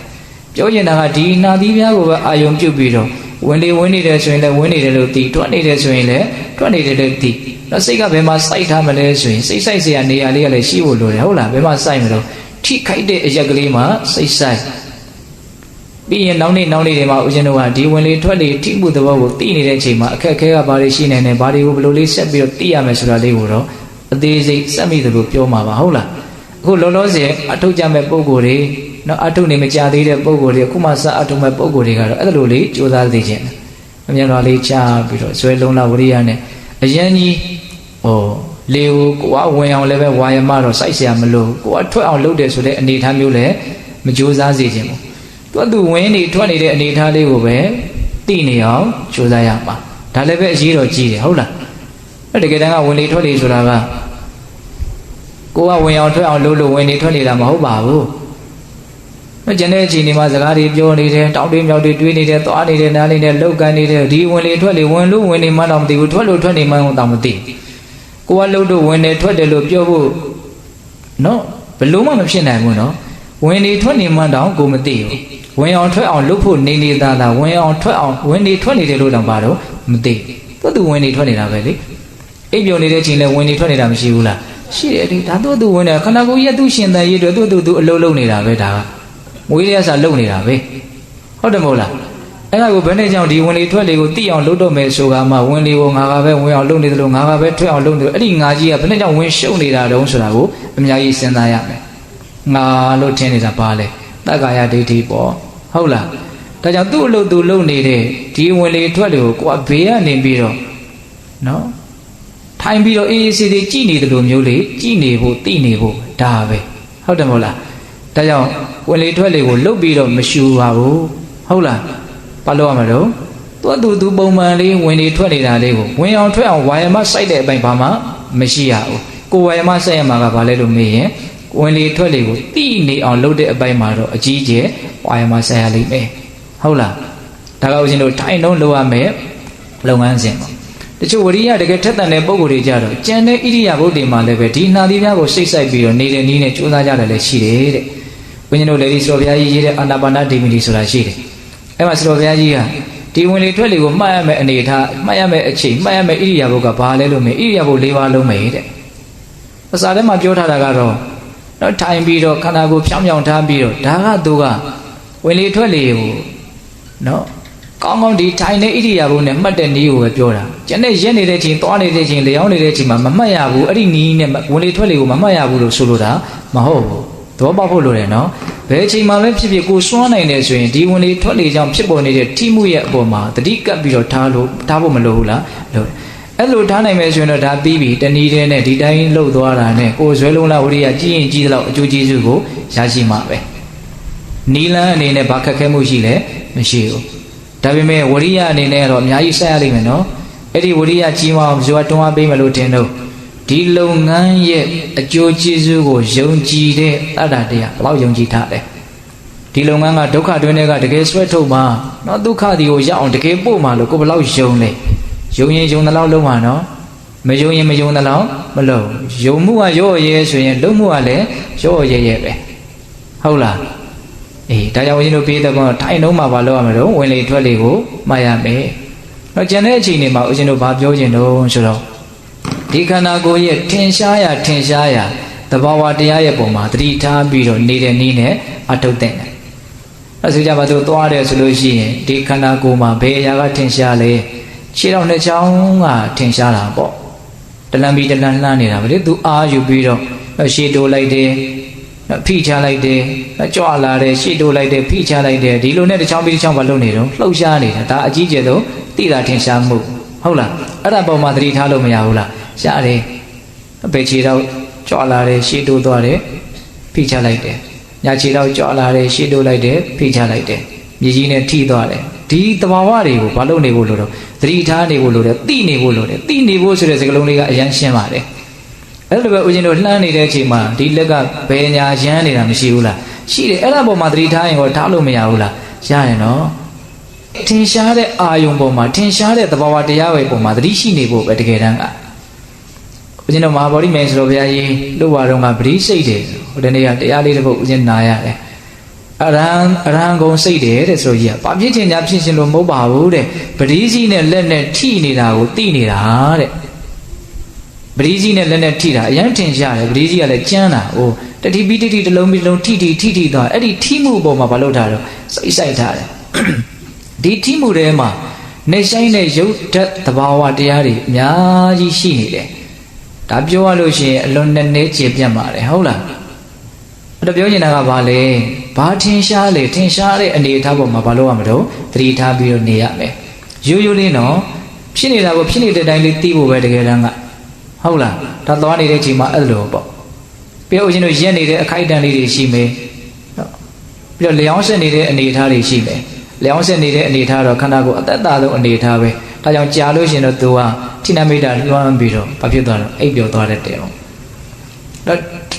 ့လျောင်းဆက်နေတဲ့အချိန်မှာလည်းဘယ်လိုအနေအထားတွေထင်ရှားတော့ဒီကိုယ်လုံးကိုဖြန့်ပြီးတော့ကြည်လိုက်ပေါ့ကိုယ်စိတ်ထဲမှာနော်ဘယ်အာယုံကကိုယ်စိတ်ကိုလာတကားခေါင်နေတော့သတိထားကြည့်လိုက်ဘယ်အရာကြီးကစိတ်ထဲမှာငါ့ကိုသိပါလို့ပြောနေတော့သဘောပေါက်ရလားဘုံဘုံပြောတာ哦အဲ့ဒါကိုဘာလုပ်လိုက်ရမှာတော့သိလိုက်ရမယ်တကိုယ်လုံးမှာနော်သိကြတယ်အများကြီးရှိတယ်ဆိုတာပြီးရင်လှုပ်ကြည့်လို့ရှိရင်ဩအလွန်လင်းမြန်ဖြစ်ပေါ်နေတဲ့သဘာဝတရားတွေနေရာမလတ်ဟုတ်လားသိတဲ့အရာကလိုက်ပြီးတော့သိဖို့မလွယ်လောက်အောင်ကိုပဲသိစရာတွေကအလွန်များတယ်ပေါ့ဟုတ်လားအဲ့ဒါကိုဘာလုပ်ရမလို့ထင်ရှားတဲ့အရာကိုရွေးချယ်ပြီးတော့ဘာလုပ်ရမလို့သိနေအောင်ကြိုးစားရမယ်သဘောပေါက်ရဲ့လားအေးအစားတောက်လေးစားတဲ့တောက်တဲ့အခါမှာလည်းဘာတွေထင်ရှားတော့ဘလို့တွေဖြစ်တော့ဒါကတော့ဦးဇင်းတို့ရုပ်ပိုင်းဆိုင်ရာအနေအထားပေါ့နော်ကျန်တဲ့အချိန်တွေမှာဦးဇင်းတို့နောက်ထပ်နံတရားတွေကိုသိအောင်လုပ်တဲ့အပိုင်းကလည်းစိတ်ဝင်စားတဲ့အကောင်းတယ်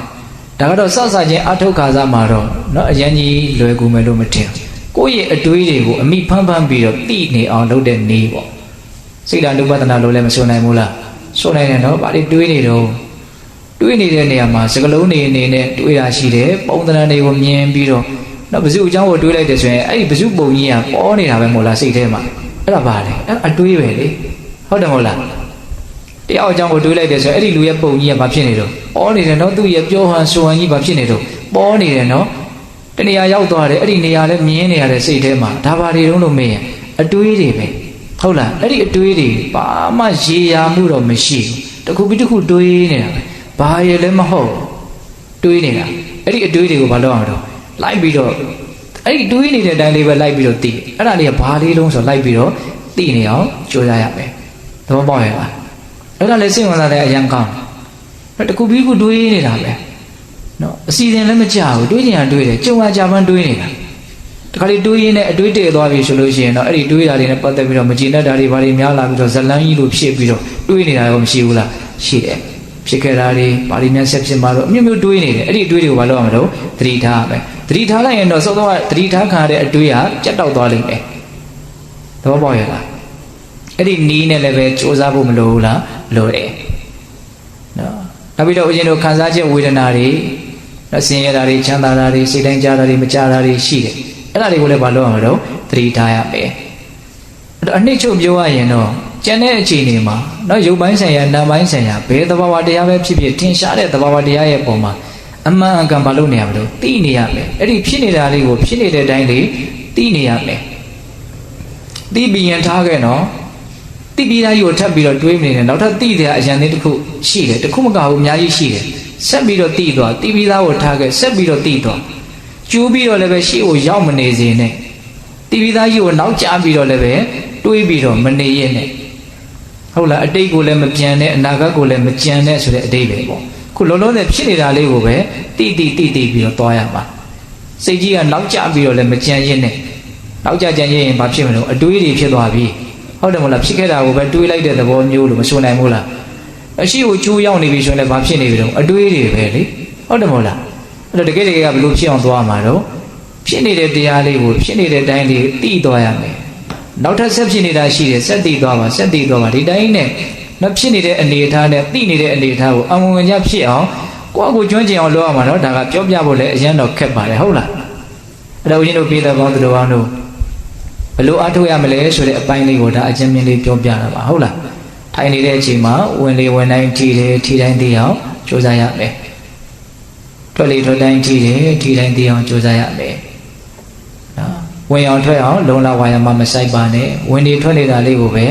ဘေးကနေပြီးတော့တက်မဲ့ထိုင်ကြည့်နေတဲ့လူတယောက်သဘောမျိုးနဲ့နော်ကင်းလွတ်ကင်းလေးကြည့်အဲ့ဒီသဘောလေးဘလို့လေးဖြစ်နေတော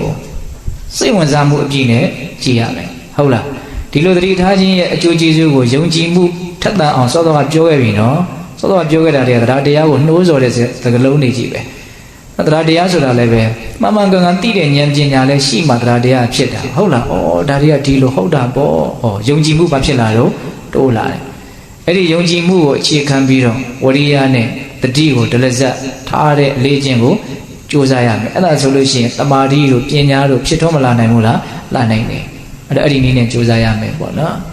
ဒါကတော့ဦးဇင်းတို့အခုပြောလိုက်တာနော်တရားဘာဝနာလုပ်ဖို့ဘာကြောင့်အားထုတ်ရတာလဲဘယ်လိုအားထုတ်ရမှာလဲဆိုတဲ့ဒီမေခွန်းတစ်ခုရဲ့အဖြေလို့ဆိုနိုင်တယ်ဟုတ်လားဘာကြောင့်အားထုတ်ရတာလဲဘယ်လိုအားထုတ်ရမှာလဲအခုပြောခဲ့ပြီနော်အဲ့ဒါတွေကိုအဲ့လိုဆိုလို့ရှိရင်ဘာကြောင့်အားထုတ်ရတယ်ဆိုတာကိုလည်းပဲအနှစ်ချုပ်သိကြပြီဘယ်လိုအားထုတ်ရမလဲဆိုတာကိုလည်းပဲအနှစ်ချုပ်သိကြပြီဟုတ်လားဒီခန္ဓာကြီးရဲ့အကြောင်းကိုမှန်မှန်ကန်ကန်သိအောင်လုပ်ကိုပဲတတိထားပြီးတော့တတိနဲ့ကြည်နေတဲ့အလေးချင်းကိုစူးစမ်းကြရတာဒါမှသူ့ရဲ့အပြည့်အနာစာကိုလည်းမြင်နိုင်မယ်ဟုတ်လားနောက်ဆုံးအသိဉာဏ်မြင့်လာပြီဆိုရင်နိဗ္ဗာန်ချမ်းသာကိုမျက်မှောက်ပြုတဲ့အနေထားများရောက်မယ်ဆိုရင်ဒီဘဝရဲ့ပုံမှာတွေ့တာမဲ့မောတဲ့လောဘတွေကသူ့အပိုင်းနဲ့သူအမြင့်ပြတ်ချုပ်မသွားနိုင်ဘူးလားချုပ်သွားနိုင်တယ်နော်ဆင်းရဲသားဟာသူ့အရက်ဒေသရဲ့နော်အပြည့်အနာစာတွေကိုမြင်မယ်ဆိုလို့ရှိရင်တာယာဘာပြောတဲ့နေရာကိုလည်းသိမယ်ဆိုလို့ရှိရင်သူဒီနေရာကိုမလုပ်သွားနိုင်တော့စွန့်သွားနိုင်တယ်ပေါ့လို့ဆိုရင်သူမချမ်းသာနိုင်ဘူးလားချမ်းသာနိုင်တယ်ခုလည်းပဲဒီကာလမတို့ဦးဇင်းတို့တွေတွေ့အဲ့ဒီဆင်းရဲသားဟာသူ့အရက်ဒေသရဲ့အပြစ်နာစာကိုသူသိအောင်ကြည်နေတယ်လို့မျိုးသိအောင်ကြိုးစားတယ်လို့မျိုးကိုယ်ခန္ဓာကိုယ်ကြီးရဲ့အပြစ်နာစာဒီယုတ်ဒီနံတို့ရဲ့အပြစ်နာစာကိုဘာလို့အောင်ကြိုးစားသိအောင်ကြိုးစားတာ ဒါကြောင့်ပိဿဘောင်းသူတော်ကောင်းတို့တရားဘာကြောင့်အားထုတ်ရတယ်လဲဘယ်လိုအားထုတ်ကြမလဲဒါလေးကိုဦးဇင်းတို့ပြောပါလေနော်ဆက်ပြီးတော့ဦးဇင်းဘာပြောချင်တော့ဆိုတော့တတိပေးစကားလေးပေါ့နော်ဒါကတော့ဒီနေ့ပြောရမယ်ဟုတ်လား9ရက်တိတိပိဿဘောင်းသူတော်ကောင်းတို့တရားဘာဝနာလို့အားထုတ်မယ်ဆိုပြီးတော့ထက်သန်တဲ့တရားနဲ့ဒါရောက်လာကြတယ်နော်အဲ့တော့ဦးဇင်းတို့ပြောချင်တာတတိပေးစကားပြောချင်တယ်ကဘာပြောချင်လို့ဆိုတော့နံပါတ်1စကားမပြောစေချင်ဟုတ်လားစကားတွေမပြောစေချင်ဘူးနော်ကိုကအညိုလေးနဲ့အဖြူလေးနဲ့ဝတ်ထားတယ်။ဒီအချိန်လေးမှာတရားဘာဝနာလုပ်ကိုအားထုတ်မယ်ဆိုတဲ့အသွင်သဏ္ဍာန်လေးကိုလည်းယူထားတယ်။အိမ်ကလည်းပဲတရားဘာဝနာလုပ်ကိုအားထုတ်မယ်ဆိုပြီးတော့ထွက်လာတယ်။ဒီဆရာတွေကလည်းကိုယ်ကိုတရားဘာဝနာလုပ်သူသွားအားထုတ်မလို့တယ်စခန်းပွဲဝင်မလို့တယ်လို့သိထားတယ်။ဟုတ်လား။အဲ့လိုဆိုရင်ကိုကစကားတွေပြောနေလို့အဆင်ပြေပါမလား။အပြေဘူးဒီ9ရက်အတွင်းလေးတော့မလုပ်လိုက်ဖို့လို့တော့စောင့်စည်းနိုင်ဖို့လိုတယ်။စကားမပြောခြင်းကတီလာကိုအများကြီးပို့ပြီးတော့စင်ကြယ်စေတယ်။တီလာကိုစင်ကြယ်အောင်ကြိုးစားခြင်းသည်တမာတိကိုမြန်မြန်တည်စေတယ်။တမာတိမြန်မြန်တည်ခြင်းသည်ပညာကိုမြန်မြန်ဖြစ်စေတယ်။အကြောင်းအကျိုးတွေအကုန်ဆက်ဆက်နေတာနော်။စကားတွေကများပြီဆိုရင်စကားထဲမှာဘာဖြစ်လာလဲ။အမှားတွေပါမယ်။အမှားမပါအောင်တောင်မှအကျိုးမရှိတာတွေကတော့တေချာပေါက်ပါလိမ့်မယ်။အကျိုးမရှိတာကိုပြောမိပြီဆိုရင်ဒုစရိုက်တရားထဲမှာဘာဒုစရိုက်ဖြစ်တော့တမ်ဖပလာပဟုတ်တယ်မဟုတ်လား။ဝစီဒုစရိုက်မဖြစ်ဘူးလား။ဖြစ်တယ်နော်။ဒုစရိုက်တမာကြီးဖြစ်မှမသိဘာဖြစ်သွားလဲ။ဖြစ်သွားနိုင်တယ်ဒါကြောင့်စကားမပြောစီခြင်းမအောင်အဲ့ဒါကိုတော့ဦးဇင်းတို့ပြင်းပြင်းထန်ထန်ကိုပြောခြင်းပါတယ်ဟုတ်လားနောက်ထပ်ပြောရင်ကအိန္ဒိယရပြောဆိုပါနေထိုင်ပါတဲ့နော်မဖြစ်လို့ပြောပြီဆိုရင်လည်းပါတော့အိန္ဒိယရပြောရမယ်နော်နေတယ်ဆိုတာကတော့နေနေရမှာပဲသူကမနေခြင်းလို့မရဟုတ်လားအဲ့တော့နေရမယ့်သူတော့ဘယ်လိုနေမလို့အိန္ဒိယရနေရအဲ့တော့အိန္ဒြေဆိုတာဘာပြောတာအစိုးရခြင်းကိုအစိုးတရားလေးနဲ့နေရမယ်လို့ပြောတာနော်အိန္ဒိယဆိုတာကတတ္တိန္ဒြေဝိရိယန္ဒြေတတ္တိန္ဒြေတမာရိန္ဒြေပြဉ္ဉ္ဒြေလို့၅ပါးရှိရနော်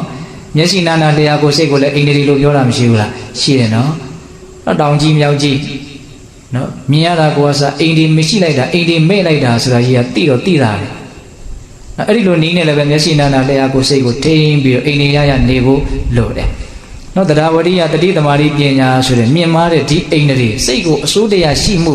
လွှမ်းမိုးချုပ်ကင်နိုင်မှုဆိုတဲ့ဒီအိန္ဒြေရှိပြီးတော့လည်းနေရမယ်နော်အိန္ဒြေရနေပါဆိုတော့အဲ့ဒါကိုပြောတာပဲနော်တရားအမှတ်ကလေးရှိနေမယ်ဆိုရင်တော့အခုပြောတာတွေအကုန်လုံးလိုက်နာပြီးသားဖြစ်တယ်တရားအမှတ်ရှိတယ်ဆိုလို့ရှိရင်အိန္ဒြေကရှိနေပြီဘာရှိတော့တရားရှိတယ်ကြိုးစားမှုရှိတယ်တတိရှိတယ်ထိုက်တဲ့တည်ငြိမ်မှုရှိတယ်ထိုက်တဲ့သိမြင်နားလည်မှုရှိတယ်ဘာရှိနေတော့အိန္ဒြေရှိတယ်နော်ဒါကြောင့်နံပါတ်1ဘယ်လိုနေရမလို့အိန္ဒြေရနေရမယ်အိန္ဒြေရပြောရမယ်ဟုတ်လားနောက်နံပါတ်3ပါပြောမလို့ဆိုနော်ဖုံးနေသိမ့်ထားပါမည်တဲ့နောက်ဒီမှာမိတ်မှာဆိုလို့ဦးဇင်းရေးထားတာအဲ့ဒါအခုတရားဟောပြီးလို့ရှိရင်ဖုံးနေအကုန်လုံးအပ်ရတယ်နော်ဒီ9ရက်အတွင်းကိုဘာလုပ်ရမလို့ကြိုးစားမယ်အားထုတ်မယ်ဒီဖုံးနေကအများကြီးအနှောက်အယှက်ရှိတယ်ဟုတ်လားနော်ဒီမှာအရေးပေါ်ပြောမယ်ဆိုရင်ပြောလို့ရတဲ့ဖုန်းနံပါတ်လည်းရှိတယ်အိမ်ကိုလမ်းဆက်လို့လည်းကိုယ်မှမဆက်မဖြစ်ဖြစ်ရဆက်ရမယ့်အနေအထားရှိရင်လည်းဆက်စရာဖုန်းရှိဒါပေမဲ့ဒကာမတို့ရဲ့ဖုန်းတွေကိုတော့နော်အကုန်လုံးမဖြစ်ရမလို့အားရမယ်နော်အဲ့ဒီဥစ္စာအဲ့ဒီစီကံကိုဘာလို့မလို့လိုက်နိုင်ရမယ်ဟုတ်လားအေးအဲ့တော့ဦးဇင်းတို့အဓိကပြောချင်တာကတော့အဲ့ဒါပါပဲ